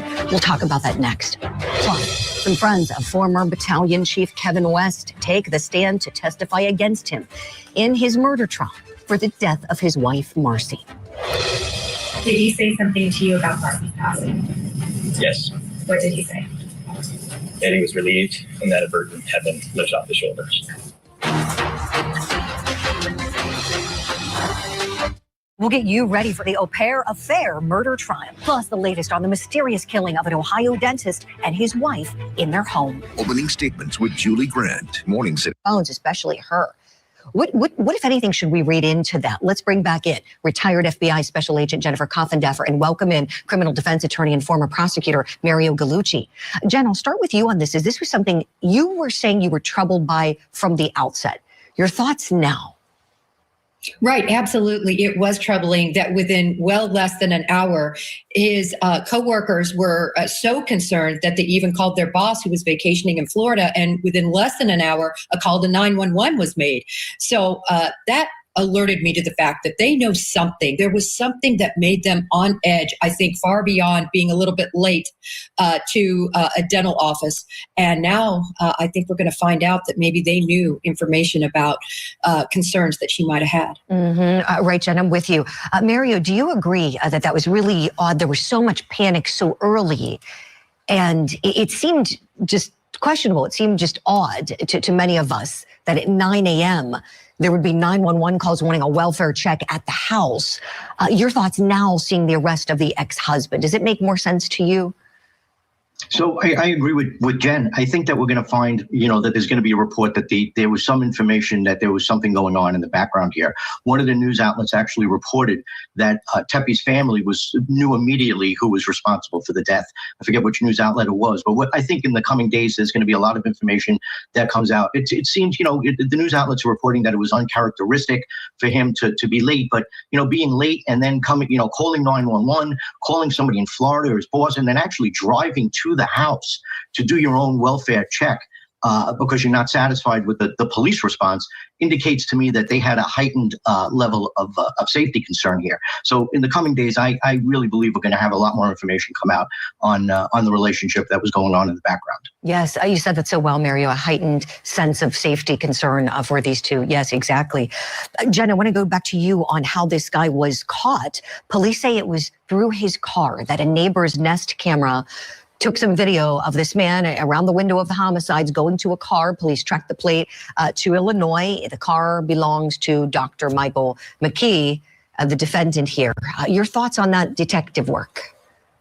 Right. It was well done. We knew there was so much video in and around that area with all these residents there, and then also with the street camera footage. The issue was, of course, for law enforcement is looking through all of that. It's hard to really put into words how tedious of work this is. It takes literally sitting in front of your camera and looking, or in front of your screen and looking at second after second for hours and hours of day. And we know there was a lot of footage. So that's a lot of officers that were involved. And I think that's why this took so long to solve. Yeah, definitely. And how about the fact that I think it's still hard to wrap your mind around. So this is a vascular surgeon we have as a defendant here. And if he is the monster that, police are saying he is, they're saying that he's the guy that did these homicides. If he is, how stunning is that he's saving lives day after day, and then police say he ended 2 lives. Mario, I want you to weigh in on that if you would, please. So I find it very interesting that in their relationship, we don't have any evidence that there were ever any domestic incident reports that were filed. We haven't heard anything that there was trouble in their marriage other than it ended quite quickly. I think it was less than 2 years they were married. So it seems a little unbelievable that out of nowhere. But Jen said in the last segment that this could have been something that was festering for years and years and years. And now, they're coming up on their 5th year anniversary. They have 2 children. It looks like they have a wonderful life. And, the jealousy just overwhelmed him and caused him to do this. I mean, he didn't, he took the time to do it in the middle of the night. He traveled, 500 miles, but he didn't think to, get a car that wasn't associated with him. So he wasn't really thinking that logically if he, committed this crime and thought it out, but didn't think enough not to use his own vehicle. So I really believe that this was just a festering rage that was going on inside of him. If he can't have her, then nobody else will. Yeah, exactly, Mary. I think so too. That's really the only way to make sense of it, that it was building and building. And for whatever reason, now was a time, if he's the guy. Jen, I want to talk to you about the ballistics evidence. So we know 3 spent 9mm shell casings recovered at the scene, no firearm left at the scene. We haven't heard, I've been waiting. I keep searching. I was searching all day to see if investigators said anything about recovering a gun. Your thoughts, if they don't, let's just say they can't find a murder weapon, or any firearms belonging to this doctor. Is that at all detrimental to the case? Well, a couple of things. When they said they found the vehicle, they also said they found evidence. And when I heard that, immediately I thought, did they find the gun? They didn't say that, as you said, Julie. They didn't say what the evidence was. But I wonder if there was any mapping, that he had printed anything out, or that gun. If they don't find the gun, of course, they can track possibly a gun to him. Look, these were precise shots, one to the chest on her and 2 other shots to him that were all kill shots. So when you look at that, did he practice at any ranges? What was he doing to prepare? Were there other guns he purchased? So I think they can track that aspect of the gun. Right. If he purchased a firearm, yes, exactly. And if it was one that holds 9mm ammunition. Jen, great points. I'm still watching the stream got 3 live streams that I'm watching to see when the court starts, so we won't miss it. In the meantime, let's watch this one. This is the one I was looking for earlier. It's 20 minutes long, which should bring us right to the start of court, and it's really good. Good afternoon, everybody. Thanks for tuning in. John Kelly, Profiler here, and welcome. Welcome to today's show, Revenge, Jealousy, Narcissism, and Murder. Okay, that's what we're looking at today. And it seems those are compliments of Dr. Michael David McKee, a.k.a. Whack Job, as far as I'm concerned. Yeah, so he's innocent until proven guilty in a court of law, no questions about it. At this point in time, I want to send our deepest condolences out to the families of Spencer and his wife. I mean, this is pretty sad stuff. It's just unbelievable how this all took place. And we have more questions, right, than answers. How do you get in the house? Right? That's a big one. How do you get in the house? Right? If you like what we're doing, please like. Of course, we always love your subscriptions. Please subscribe and please comment. And Dr. Michael David McKee is innocent until proven guilty in a court of law. And with that all being said, I know our producer Lee is very curious, and so am I. Oh, and I'll try and answer questions on what went on here. This is pretty crazy, Leah. Pretty crazy. I mean, how does this guy get in the house? But I can't answer that one. Go ahead, Leah. Go ahead. Right. No, this is very crazy, John. This guy out of nowhere. So the first thing, let's talk about it. You mentioned in the title here, revenge. I want to ask you, what do you think set him off? Well, I dug deeper into him. I did a deeper dive last night, and I found out that he was mixed up. He's mixed up in a lawsuit. He's being sued, and it's been going on. I saw that too, DEA. I saw that too. So if they don't start till 3 p.m., sometimes there's sort of a build-up before that. If it doesn't start till 3 p.m., then that's why I've got other videos ready to go. Thank you for that. Thank you for that, and keep watching. This is really interesting. For quite a while, something to do with his medical practice, and I'm sure that's been pretty stressful and weighing on his mind. But what's underneath it all is this deep hatred, to the point of murderous revenge that he had for his ex-wife and for Spencer. I mean, this is like crazy, like 5 years after the fact, since they said goodbye, at least 5 years. I mean, here's this guy showing up, with his gun and killing them. I mean, just absolutely incredible.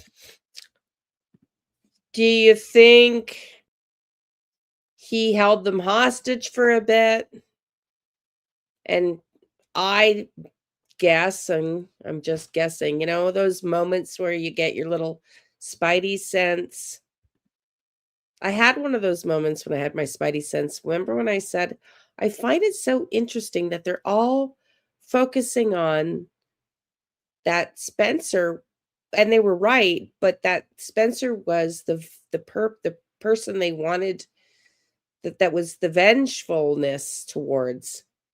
And I said, yes, but also the fact that she was shot in the heart, I thought was interesting. And I was surprised nobody else was mentioning it. So that makes so much sense because it was personal with her. And the anger and the jealousy and the rage was taken out on Spencer with the multiple shots. But I wonder if, like when Donna, when we showed that link, you sent that story that there was a report from a neighbor allegedly. They were in a conversation with a man outside of their home. Did he walk up the back, knock on the back door, and eventually they had the conversation and they let him in, which means he went there with a gun unless they had a gun, which how did he get to it? Which would have, like, and did he shoot Spencer multiple times before he killed her to make her watch him pay? He seems like, yeah, like he was sick enough to do something like that. Yeah, Faye, the dog in the children's room. Yeah. Yeah. And I hope that's not the case because, and God willing, those kids didn't hear any of that or understand it or won't remember it. My God. I wonder if we'll ever find out. I guess if they ever have the trial, if it goes to trial, and, I wonder if those facts would come out because they have such a clear timestamp. Somebody here suggested an Apple Watch or whether somebody was texting. If this was a long drawn out event, they said 2 to 5. Was he there from 2 to 5? Did he arrive at 2 and they let him in at 2:30? And then the phone call happened, or the murders themselves happened at 3:52 as per the timestamp. And did he talk to the kids and the dog and left the food on the counter and then let himself out at 5? Because we know they have surveillance footage from to him getting out, going to the home and back in the car. And they very specifically said 2 to 5. And if that's the case, that is just the thought of him having been there for 3 hours. I just can't. I can't. It's just, wow. Does that not yeah, I think so. Make her watch and pay. Yeah, I know. Just think of that, Okay, let's finish this up before court. Let's go. He's blaming her pretty much for everything that's gone wrong in his life. He's a real narcissist, in my mind. Mm-hmm. He's blaming her for everything that's gone wrong in his life. And he is innocent until proven guilty. But this guy is blaming this poor woman and this man for every single thing that's wrong with his life. It's not his fault.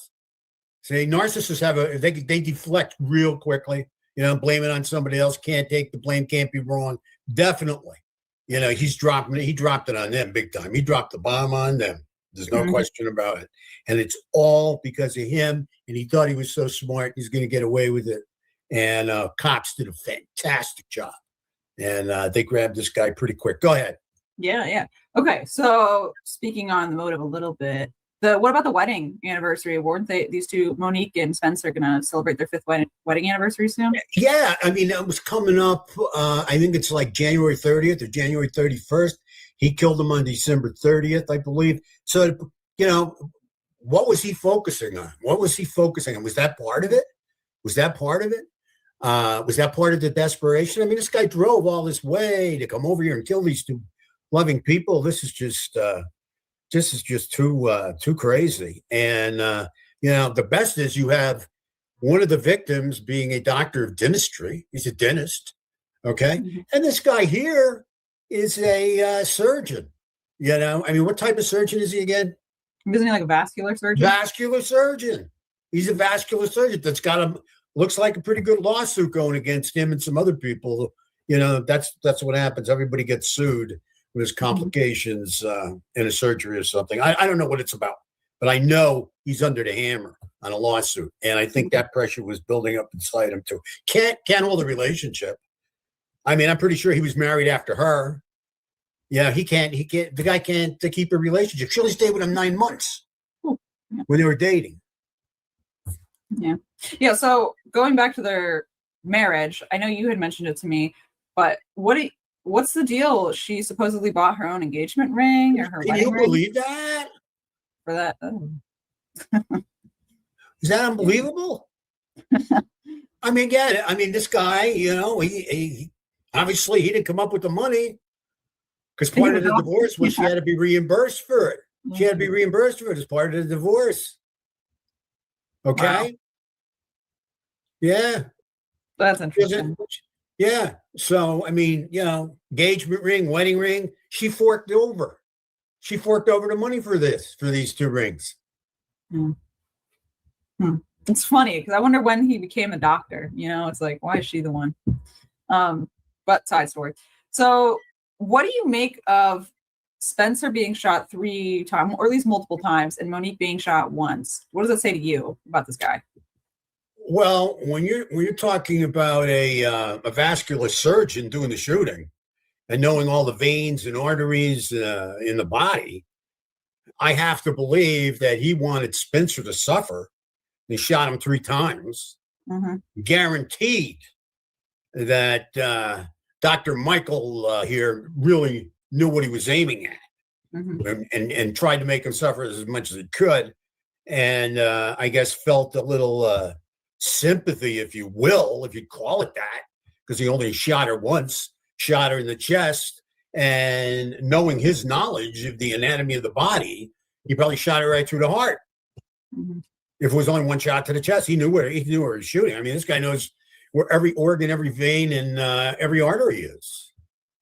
This guy's had a lot of training to be a vascular surgeon. Indeed. Yeah. Now, earlier you mentioned to me that he's an anger gatherer. You've used that term once in a while, but can you explain it to me in this situation? Well, he's just building up all this anger. I mean, this is like years after they broke up. He's just building this up and up and up and up. And I know this type of narcissistic, rageful individual. I know what these guys are like. I mean, he's just, well, if she didn't leave me, if she didn't want a divorce, this wouldn't have happened. If she didn't want a divorce, that wouldn't have happened. If she stayed with me, I'd be okay over here. If she stayed with me, I wouldn't have lost my job over there. If she stayed with me, I wouldn't have had to move out of state. You know, like everything, all the blame is focused and centered on her. Guaranteed. So he's gathering all this resentment, these various resentments, this anger, okay? And eventually it just built up to the point, maybe the lawsuit, tipped him over the edge. That was the stressor, because usually there's a stressor before these kind of guys act out, especially with this length of time and everything. Something else was going on. That might have been the stressor that pushed the button, the go button, and sent him on his way from Illinois. I think he was in Illinois all the way over to Ohio.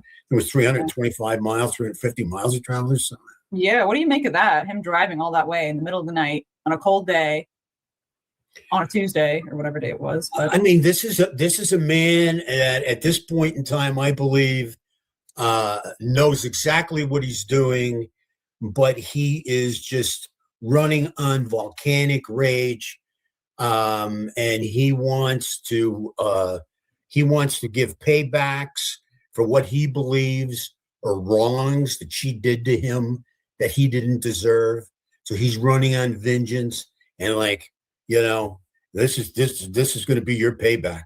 I can't wait to pay you back for all you've done to me. Look what you've done to me. Look at all the hurt and sorrow and pain you brought into my life. This guy's a doctor making tons of money. He's got an unbelievable specialty. He's a vascular surgeon. I mean, but can he have a relationship? Nah, doesn't look like it. They don't work for him. He's got his problems with that, and somebody's got to pay for it. Not him.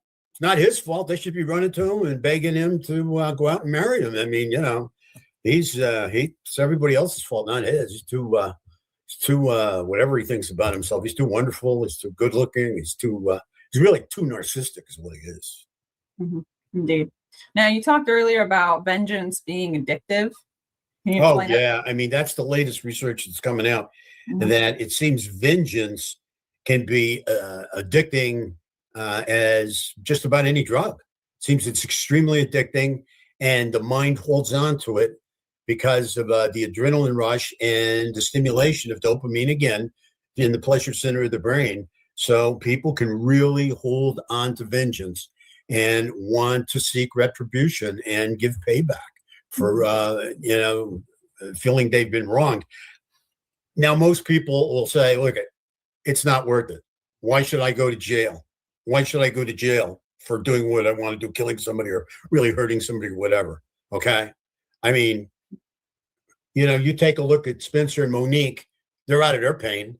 They're dead, but they're not feeling any pain. This guy now, if he's guilty, and again, he's innocent until proven guilty, man, he's facing some rough time. He's facing some rough time. I mean, this couple was loved. And, it looks like they've got him, sewed up. I mean, this looks like an open and closed case. Yeah. Yeah. I mean, to think, he drove there a couple hours. He had all that time to think about it. Still did it. Exactly. Go ahead. Allegedly. We don't, innocent until proven guilty. Okay. Now, we always talk about this. I just want to get your take here. But what is this guy's primary intake sense? What do you think?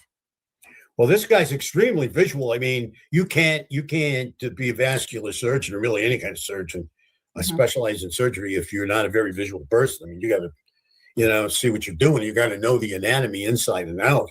So, but also I got a feeling, and I don't think I'm wrong, that he is so void of feelings that, he may attract certain women for whatever reason, because I don't think he's that good looking either, to be honest with you. But, after they get around him a while for any length of time, they start to sense, this narcissistic kind of behavior and, this lack of feelings and lack of empathy. It's pretty kind of an oxymoron when you think of it, that a doctor, could be so void of feelings, right? It's interesting. Yeah. But then again, this isn't your GP going to, see you and have a relationship with you. This is some guy's just going to come in and operate and how do you. Still, so glad he didn't take his anger out on some poor person while he was performing surgery. They posted these deeds on his public pages for being a physician. Is that what you're messaging me, honey, in the background? I haven't looked at it all yet. I'm waiting for trial. I've got 3 lives going. We're going to continue to listen to this and go back to another podcast until the arraignment starts. Goes, I guess, right? That's a specialty. Yeah. But still in all, being in the medical field to help people, how could you be so void of feelings? Maybe he doesn't have good bedside manners. I don't know. Yeah, I would guarantee you right now, if they try to grade him, if they ever graded him on bedside manners, he wouldn't have a patient in the world.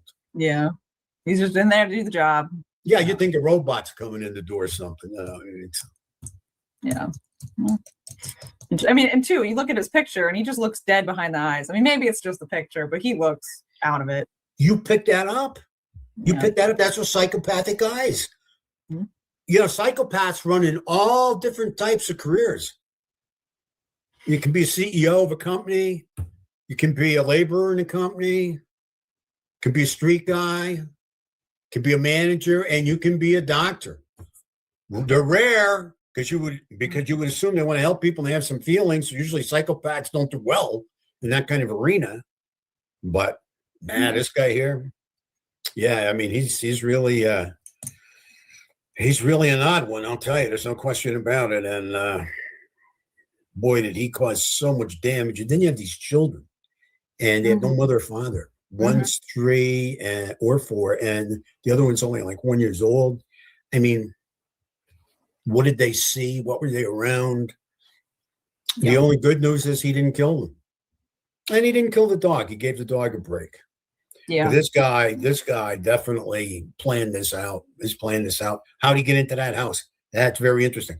I wouldn't be surprised, knowing the big-heartedness of Spencer and his wife, that they may not have kind of opened up the door for him or something, or felt sorry for him, or I don't know whatever kind of story he had and how they felt, because they're supposedly very caring people with a very, very big hearts. I don't know. I mean, he's no small dude. I don't know how he got in there. I really don't. But obviously he did. Now, this is probably my last question for you, John. I just want to ask, what do you think about him not having any history? Well, when you look at history, I mean, it's very interesting. You would think somebody like this has some violence in their past, and they're known, okay, for illegal activities, or even if it's not legal, but people would know of some kind of explosive temper or something like that, right? Because obviously this guy exploded on these two people. I don't know. I just don't. So far, we have nothing. Now, maybe as time goes along, it's early on. We've, like yesterday, learned about this guy. So, maybe we'll end up talking to people that knew him and said, "Oh yeah, I mean, he was a very calm, quiet guy until he got mad, and then he went off." I don't know. We'll find out. But I think we'll also hear how much he loved himself. I mean, I'll tell you what, boy. I mean, I don't know. It seems, when you think you've seen it all, here comes a new one from outer space. Mm-hmm. There's always something. Always something. Mm-hmm. Well, that's all I have for you today, John. Thank you for answering my questions. Very good. Let me ask you a question. Okay. What would you think about a guy that would want you to buy and pay for the engagement ring? Oh, I mean, if I really loved him, I guess. But I mean, this guy's a doctor, so you think, I don't know, if he really wants to get married, you should buy the ring. So yeah, I mean, you would think he's not that short, right? I mean, he's got some bucks somewhere, right? Something. Yeah. And then, I mean, even the wedding rings. I mean, I don't know. It's I want to find out more. I want to find out more about him. I'd love to talk to the other ex-wife. See what happened there. See what she says about him. Well, somebody will. Mm-hmm. So more will be revealed. Yep.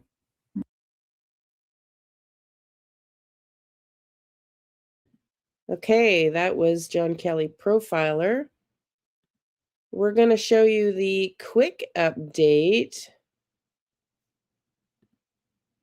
Grisly true crime. This case with me, then you'll know that Spencer and Monique Tepe were shot in their home in Columbus, Ohio on December 30th of 2025. And documents revealed that the time of the offense was 3:52 a.m. Then, on January 10th of 2026, her ex-husband, Michael David McKee, a vascular surgeon, was charged with their murders. She divorced him in 2017. Now, the thing is, his charges have just been upgraded. Today is January 12th of 2026. These are brand new documents, and it says aggravated murder now, which means it now comes with premeditation. So it says the complainant, being duly sworn, states that the above-named defendant at Franklin County, Columbus, Ohio, on or about the 30th day of December of 2025, did purposely, with prior calculation and design, cause the death of another two-wit, Monique Tepe, by means of shooting the victim multiple times with a firearm. And if we scroll down, it's the same paragraph for Spencer Tepe. So I'll keep an eye on this case. Today's January 12th. So that means that Michael David McKee is expected in court today. And then it will be, of course, to discuss the extradition, because he lives in Chicago, Illinois. And he is going to be transported to Columbus, Ohio to face these charges. So I will keep you posted. And if you missed the entire case and the timeline and everything, you could just click somewhere over here. You should see a title here, and it'll take you to the latest video.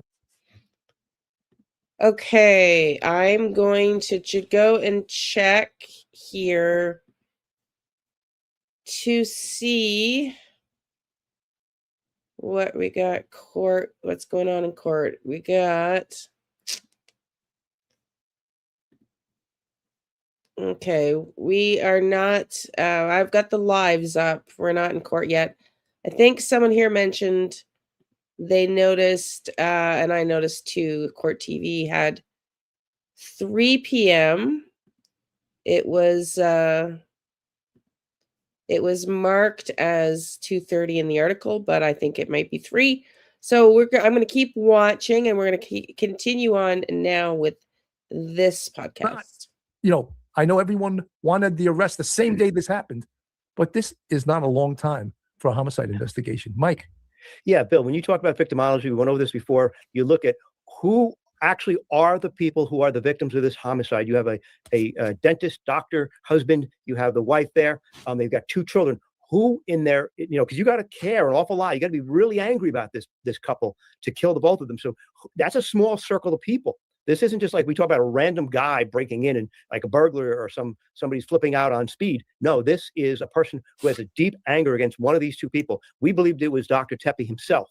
But you look at Monique too. Who was she? She has an ex. You know, that's an alarm bell right off the bat. He could be living in Ontario, but you got to look at him because he's an ex. And so therefore you look at him and then ask the family, what is the relationship like between Monique and Mr. McKee? Well, yeah, they fought a long time. She's upset about him. She's this, he's that. Maybe he said something. Maybe there's something on that phone. That phone's right there. You could maybe recover it. You take it, of course, then you may have to bring it to some Verizon or whatever and download all kinds of information. But you can get it. You can get it. But I bet you someone in in the family who was speaking to the police said, I think Monique was really afraid of this guy, and maybe you cops should take a look at him. And that was probably done fairly early on, maybe within the first couple of rounds of interviews. And so when people think that, it's been 11 days and now they're expanding their search, and oh my goodness, they don't know anything because they're asking the public to help.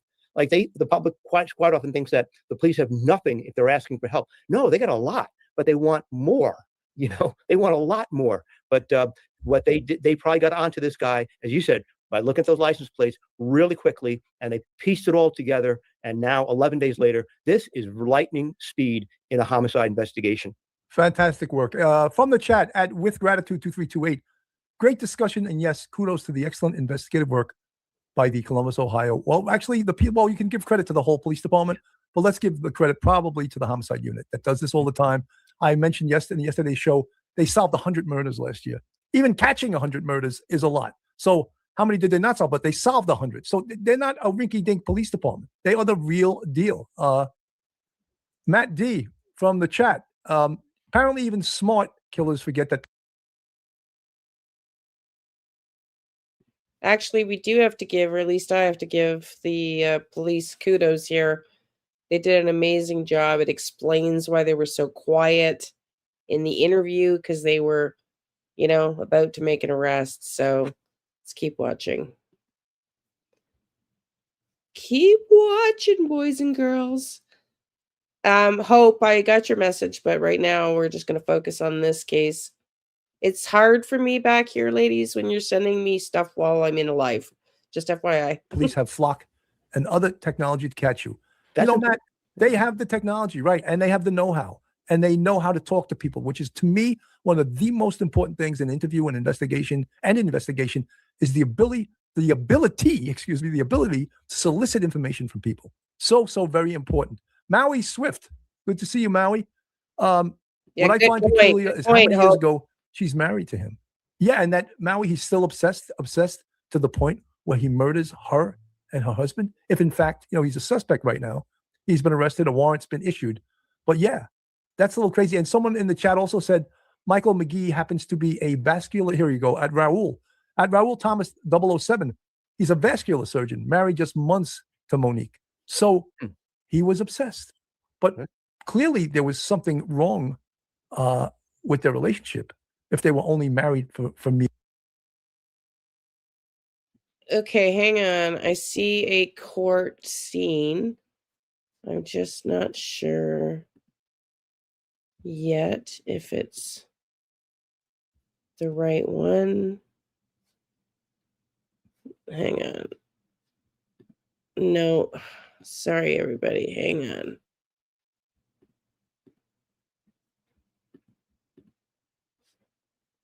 Okay, I have to pull that back up, though. They just showed an inside of a courtroom very briefly. Sorry, I'll go back to what we were watching.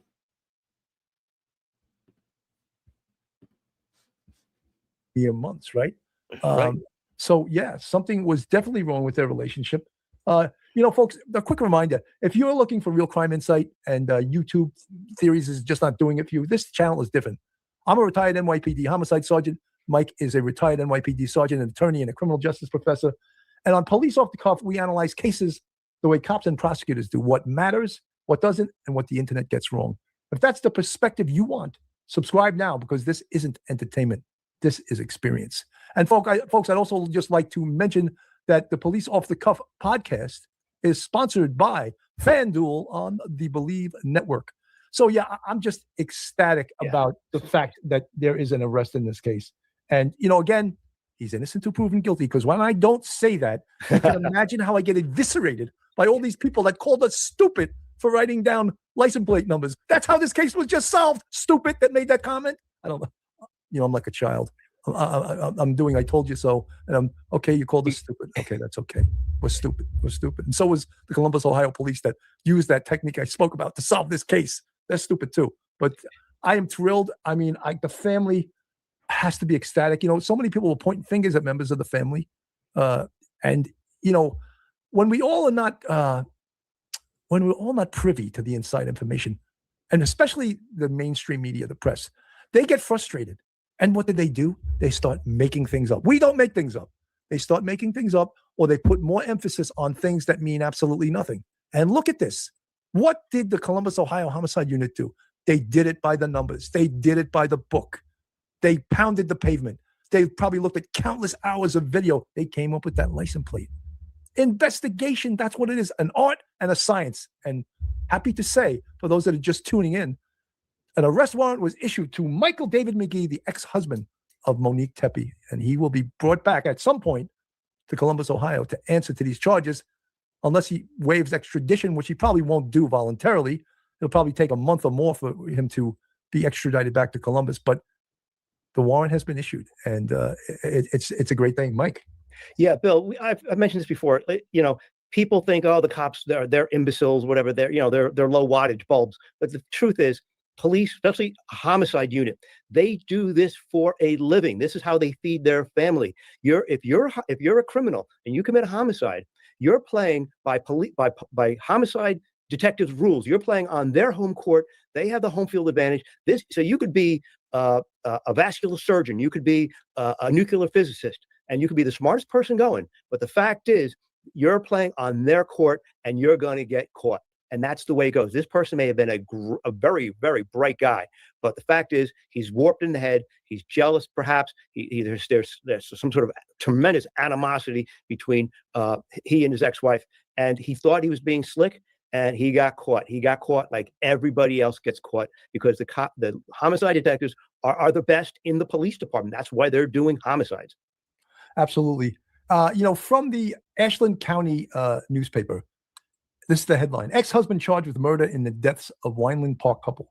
Michael David McKee, the ex-husband of Monique Tepe, oh my God, girl, has been charged with murder in the death of Tepe and her new husband, Spencer. It wasn't actually new. She's been married to him for 5 years. A major development has been made in the Columbus homicide investigation that claimed the lives of Spencer and Monique Tepe. I mean, every time that we put their pictures up on the screen, it's heartbreaking. It's so heartbreaking to see this really, really happy couple. Lives cut short, just horrific. According to Columbus Dispatch breaking news, Michael David McKee, 39 of Chicago, the ex-husband of Monique Tepe, has been formally charged with 2 counts of murder in connection with the December 30th, 2025 shootings in the Wineland Park neighborhood. Franklin County Municipal Court records show a warrant was issued for McGee's arrest on January 10th, which is today. Jail records from the Winnebago County, Illinois Sheriff's Office indicate McKee was taken into custody shortly before noon the same day. He's currently held Illinois pending extradition back to Franklin County, where the charges were filed. Tragic deaths were right days before their anniversary. Spencer Tepe, who was 37, and Monique Tepe, 39, were found shot inside their home in the 1400 block of North 4th Street on the morning of December 30th, just days before what would have been their 5th wedding anniversary. Columbus police officers responded to the residents at approximately 10:04 a.m. After a welfare check was requested, we know all of these facts.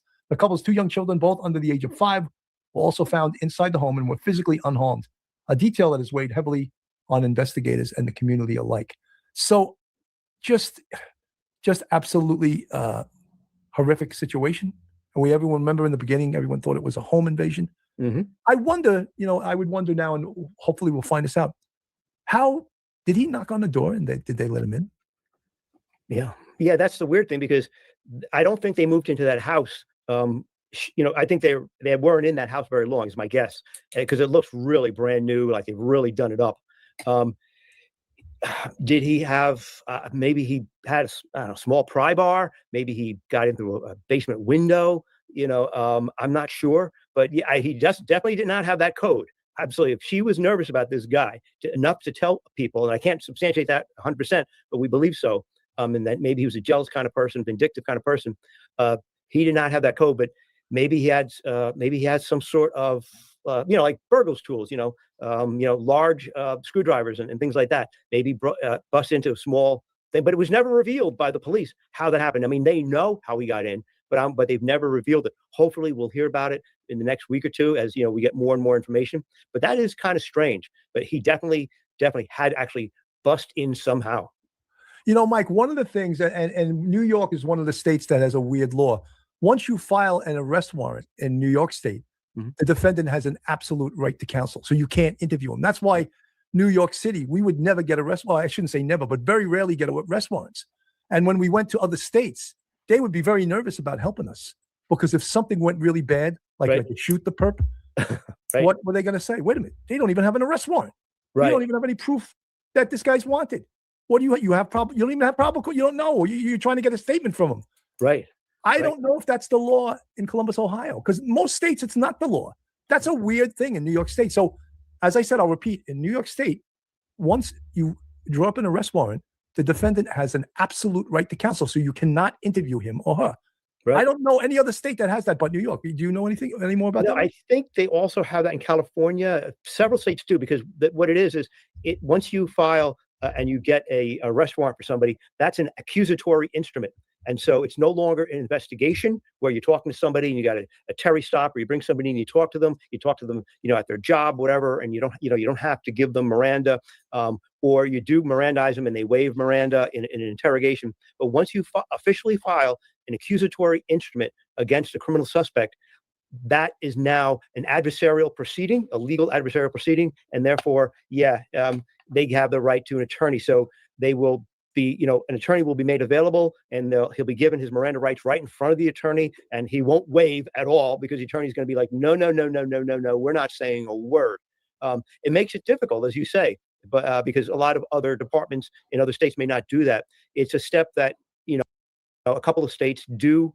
I can understand it as an attorney, but it does actually make homicide and robbery, violent crime investigations a little pain in the neck, because you got to jump through this extra hoop in order to try to talk to this person. Yeah. Mike, we one time went to Willimantic, Connecticut for this perp wanted for a double murder. And we had no arrest warrant. And the police there, Willimantic, Connecticut, great police department, small police department. These guys were fantastic. And when we went there, they were like, "Can we see the arrest warrant?" We're like, "We don't have one." They were like, "Oh my God!" But they knew the perp.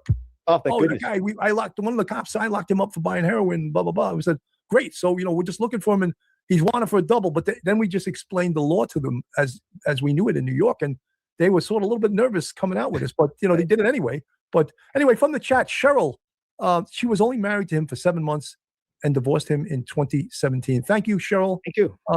BS4NM, appreciate that. Barbara Allen, he's found. Yes, an arrest warrant has been issued for Michael McKee, the ex-husband of Monique Tepe. So this case is it'll be solved with an arrest in less than 11 days after the incident. With gratitude, 2328, I wonder if the detectives intentionally broadcast the wedding video. Maybe they knew from the beginning and were trying to smoke this guy out. With gratitude, I don't know. That's a good thought. That could be a strategy. You're right. Cheryl, they have a mugshot on him. I was just searching for it, and I'm not finding it right now, but I'll see if I can find it. I think TMZ has it out. I think TMZ published it. Okay, I'll see if I can find it and put it up on the screen. What do we got here? At Grady 0370. Sorry you weren't first. Day later. I don't have to be first. I just have to be cute. Just kidding. I don't have to be first. I just have to have the facts straight and present real investigation from a police perspective. That's what we advertise. I'm not looking to be first. I'm not looking to make things up. I'm not looking to go with unverified information. I'm looking to so TMZ has you're saying has the picture of Michael McKee. Yeah, I got it right here. That doesn't do me any good. Oh, I'm going to search for it right now, and we'll see if we can. I got it in front of the camera. It's not a very good picture, but oh yeah, I saw that before. I wasn't sure it was. Yeah, that's him. Okay. That's what I'm saying. That's him. Yeah, actually, you can see it pretty well. Let me see if I can still husband. Yeah, I just Googled husband of Monique. Yeah, That's there he probably is. the easy way to do it, but the hard way, I'm not coming up with it. Oh, you just Googled it. Okay, let me see. See if I can pull it up. Yeah, he's yeah. Oh yeah, he doesn't look like a happy camper there. Yeah. Well, he just not only did he destroy two people's lives, but he Yeah. destroyed his own life and more than two people. Right. And the children. Right. Yep. Save image as. Let's see if I could pull this up here. Okay. Maybe you can get better than me. It's coming up as a web photo, so I won't be able to pull it up. Okay. Let me see, I might be able to get another one. But yeah, there was I will say this. A lot of the fans of the show were making comments and writing in reviews after some of the previous shows, and they were like, "You got to look at the husband, the ex-husband. He's a nut," or something like that. They were lambasting him, which is really strange because you would figure if they were married for only a really brief period of time, that's him, years ago. Where's the motive? And I was like, well, thinking to myself, he's probably, over it by now, but people were like, no. There's been rumors flying about this, and we don't want to report rumors, things like that. But some people had really good intuition into what was going on. And so that was really terrific. Absolutely. And at Cheryl, again, at Cheryl-VS4NM, can't believe he used his own car. Cheryl, in police work, we count on perps being stupid. We really do. And they prove to us all the time they're stupid. Like when I say sometimes, oh, they got to do. I found the one channel going live apparently at 2:38, which it's already past. So we're gonna stop this and go there because I don't want to miss it.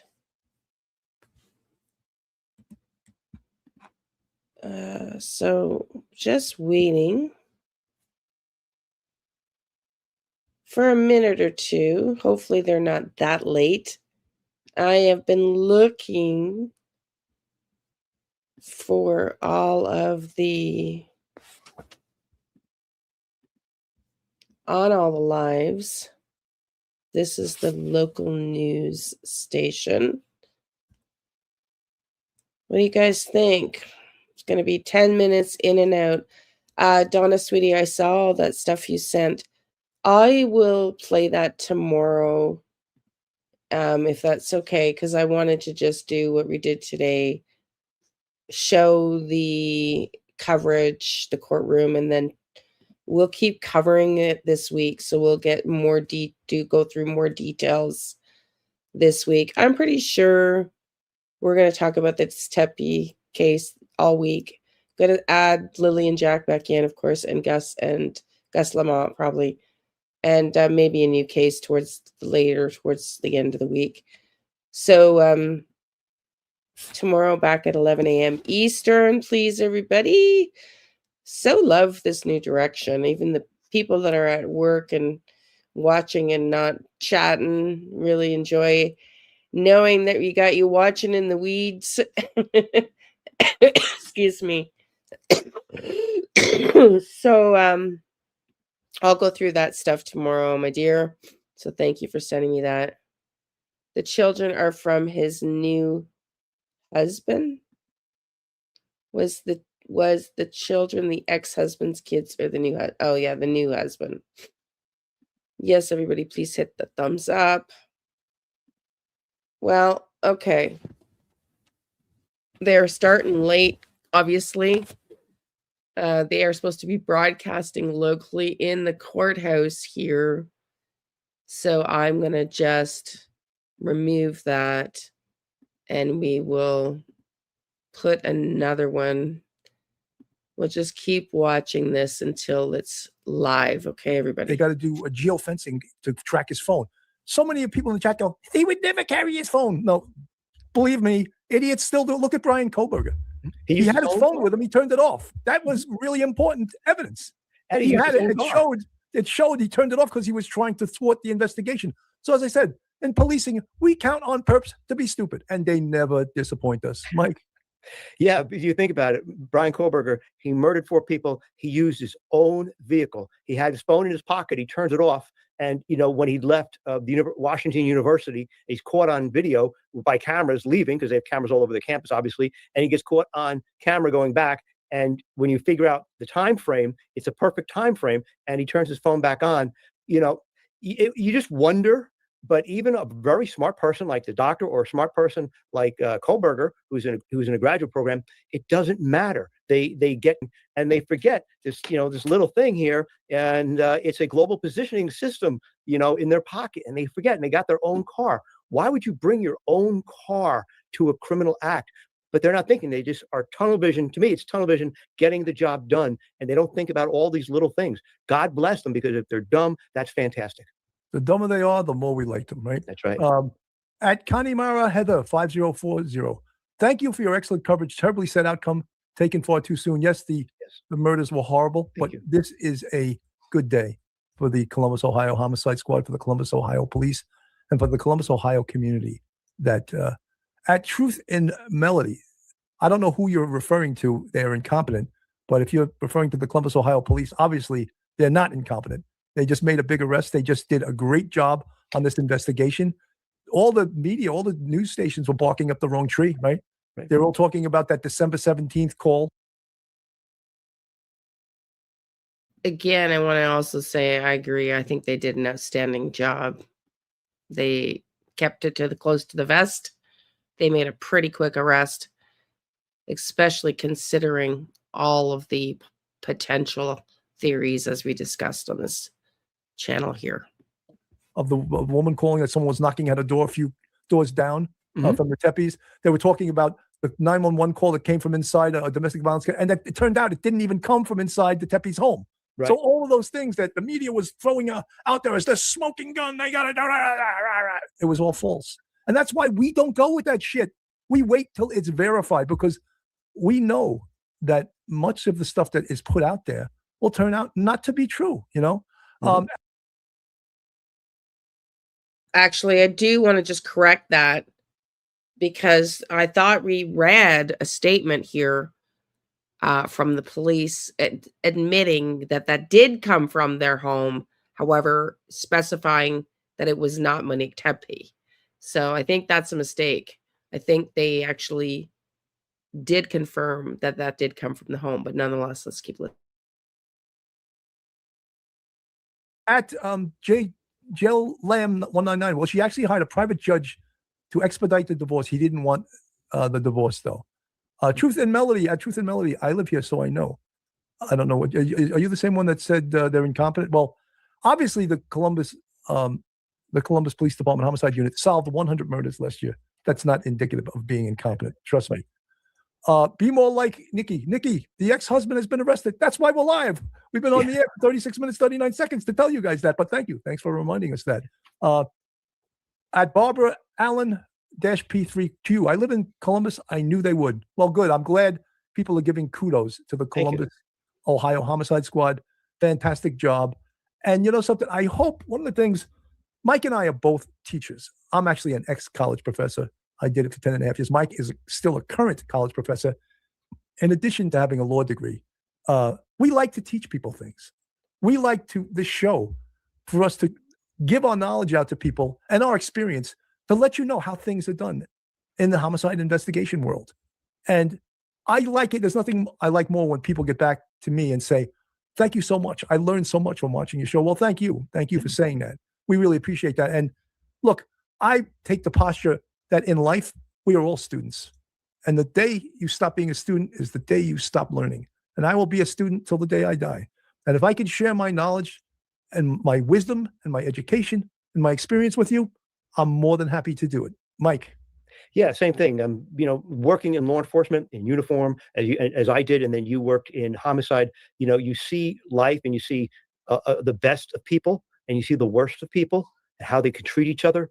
And it gives you an interesting glimpse into the human mind and how people act. And so working in law enforcement, I thought was a terrific gift because you are educated in how people think. You think about motives and, think about what people do to each other. Why do they do things? What's going on in people's minds? You're a great predictor of human behavior. What's likely to happen in the next scenario? And so we want to pass that on to people because a lot of people have a passing interest in it, but they haven't really, taken the deep dive and worked in law enforcement. So this is a terrific vehicle. The show is a terrific vehicle to help people understand how are homicide cases solved. How, as you point out, what are all the steps that are involved in a homicide?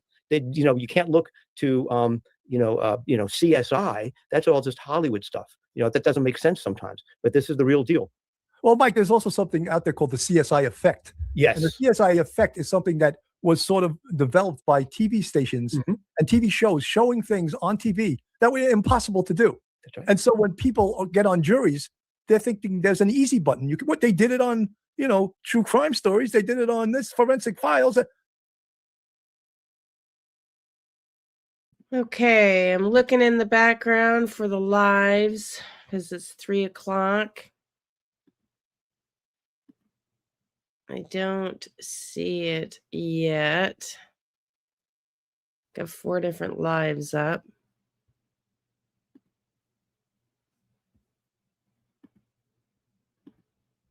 I'm going to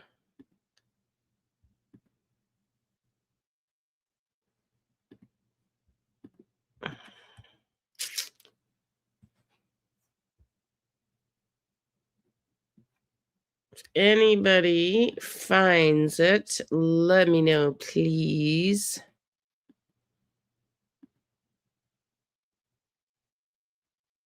Okay. Uh-oh, they just took it down. I wonder if court's been canceled. That stream we were looking at. I wonder if they're not allowed to televise it. Because chat had given it to me.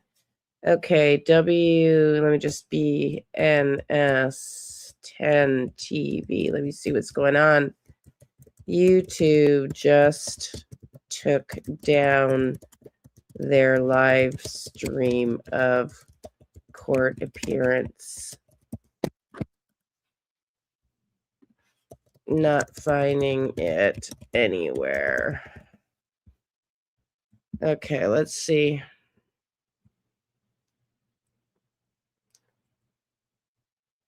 What has already concluded? Okay, well, I was looking for the live. Isn't that crazy?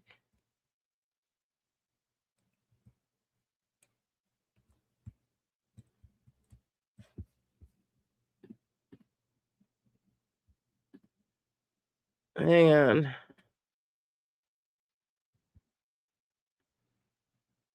I don't know if chat knows what the hell's going on. Because I had 4 different links up for the live and none of them showed it. I'm going to go see what you guys are saying in the chat here in a second. Hang on.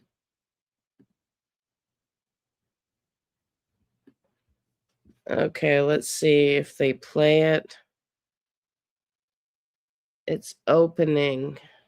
I think they're getting ready. Really?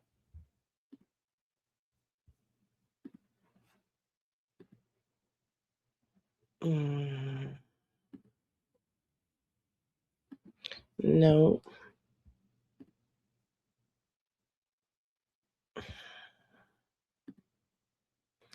Wow. I'm going to go ask chat. None of these.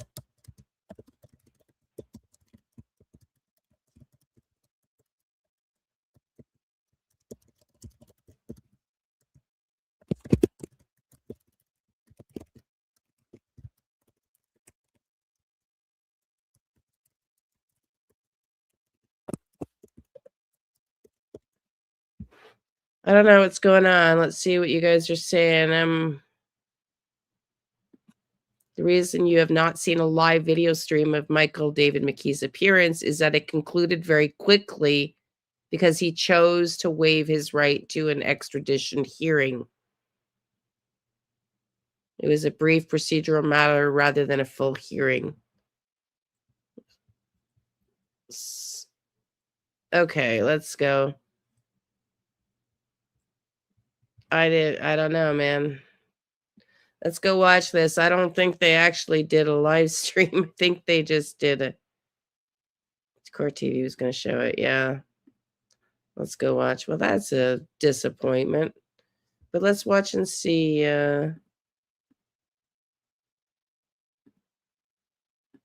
If this is this the one?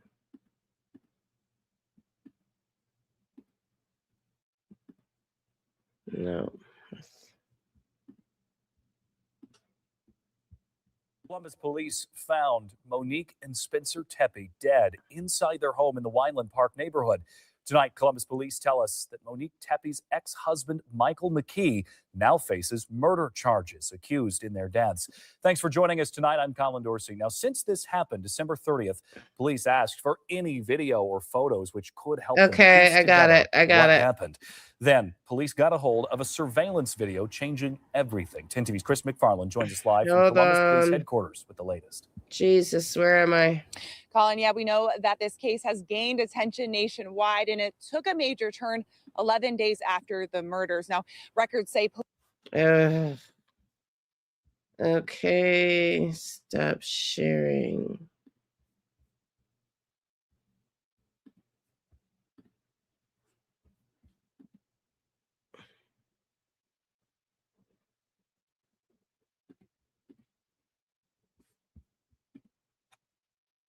I tried to watch. I've been watching live. No. Something else. Okay, I'm going to go look for Court TV on YouTube because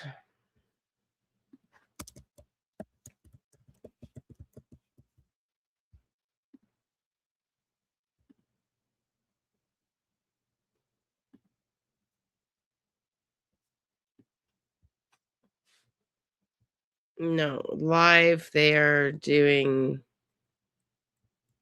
the Adrian Adobe, so I don't know who said Court TV, but I'm here right now on their live. So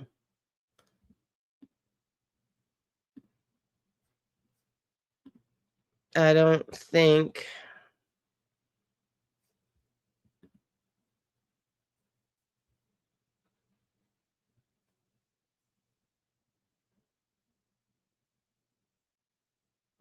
this is supposed to have been covered live. They didn't cover it live.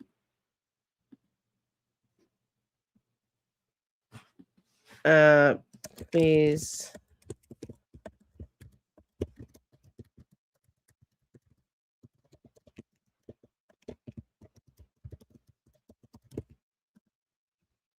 I'm just going to get whatever was recorded. I don't know. Maybe it was this one that we were watching. Well, that's kind of wild. That's like anticlimactic, isn't it? Anybody else find another stream possibly?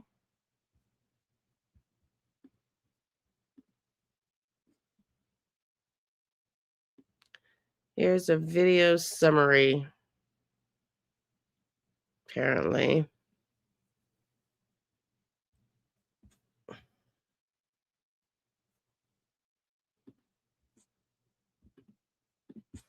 Hold on.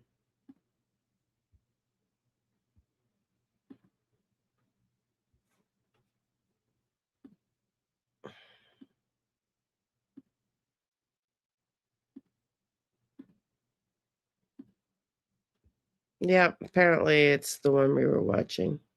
So all this talking is from 8 a.m. There is 2 reporters talking about how did he get into the house. I don't know, my dear, but we're gonna watch this and then we're gonna call it a day. Police were able to identify the ex-husband, Michael McKee, through that surveillance video, ultimately leading to an arrest. 39-year-old Michael McKee was booked into jail on Saturday. He's charged with 2 counts of murder in connection to the Here we deaths go. of Monique and Spencer Tepe. I got it. Monday, Hang on. investigators released this video showing a person walking in an alley near the couple's home in Wineland Park. The first. For the love of God. Let's not miss it now. Okay.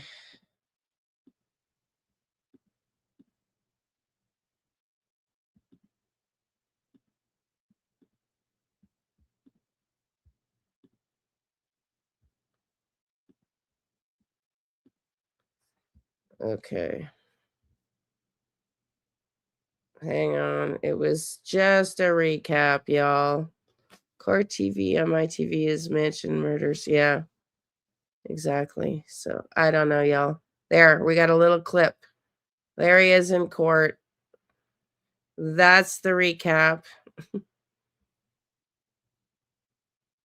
Yeah, he does look like his picture, right? There's not even any sound on it, y'all. This is it. I wonder if they had a media blackout because of the extent to which this case has been, you know. I don't know. It's the same clip again. I'll finish up playing the other one. The other clip, that is, the other news clip. In case there was something else in there. Oh, are you guys not even watching it after all this? Oh, for the love of God. I'm getting tired. After all that, it wasn't even on the screen. Here, sorry. Can you see it now? Oh my God. Sorry, everybody. I'm still on the mend. There he is. Thanks, Wendy. We'll be back tomorrow at 11 a.m. I am getting better slowly. I don't know why there's no sound, everybody. No information about. There it is. Oh, most likely because he was a student. So now when we go back to December 30th, the Franklin County Sheriff's Office, Columbus Police believe that sometime between 2 and 5 in the morning on December 30th is when the murders took place. Michael McKee is accused of those murders, accused of killing 39-year-old Monique and 37-year-old Spencer. Now, their children, as far as we know, it is not a biological child of Michael McKee, but the children of Monique and Spencer. There was a 4-year-old girl and a 1-year-old boy. Both were not hurt in the attack. Just taking a listen at the 911 call from friends that could not get a hold of the dentist at his practice. That's really when people started to realize something was wrong. It's the 911 tape. Friends said that it's very unlikely for the dentist to not call into work, and sure enough, he did not call into work.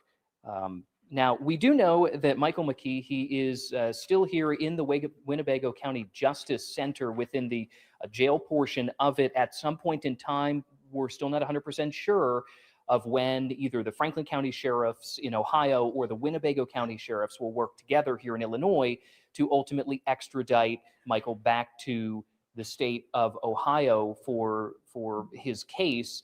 Now, let's take a listen. We were able to very briefly speak with Tom here. So let's go to that sound here to hear what he had to say about the extradition hearing.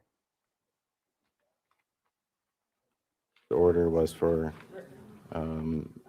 based upon Mr. McKee's waiver of expedition to return to Ohio. Exactly how quick that'll happen, it's based upon the resources of the Sheriff's Department and other logistics. To give you an answer of exactly when or how quickly, As in Winnebago sheriffs or Franklin County in Ohio? A combination of both. And forgive us, there is a little bit of a delay. I was not able to hear the audio from that, Jake, but you can help fill in as well. Now, we do know that Michael McKee, he was arrested January 10th here in Rockford. It's still not clear exactly where within Rockford he was arrested, but that was the same day that the Franklin County Sheriff's Office had put out a warrant for Michael McKee's arrest. This is really the latest information that we have out here as all of this continues to evolve. The latest and really the next step in this is, when is Michael McKee going to be extradited back to Ohio? And what we find out at that status hearing next Monday at 2 o'clock Central Time. Jake, this is the latest that's happening at the Winnebago County Justice Center. I'm Daniel Burbank. I'll send it back to you. If you have any questions, I'll happily answer that the best I can. Yeah, Daniel, I know we'll probably hold off on some of those questions until we probably find out a little bit more information here. But Daniel, thank you so much for sharing that information. And thank you so much for sitting in the courtroom while all of that was going on. And of course, just like what Daniel was saying here, online searches reveal McKee saw OSF patients in Rockford at one time and worked out of his local office here. He also had an active surgery license in Illinois. And once again, he's charged with 2 counts of aggravated murder with premeditation. Thank you so much for joining us here on this live stream. Make sure to stay tuned for WIFR News First at 4 with City Staff Reagan coming up here in just a couple hours. Thanks for watching.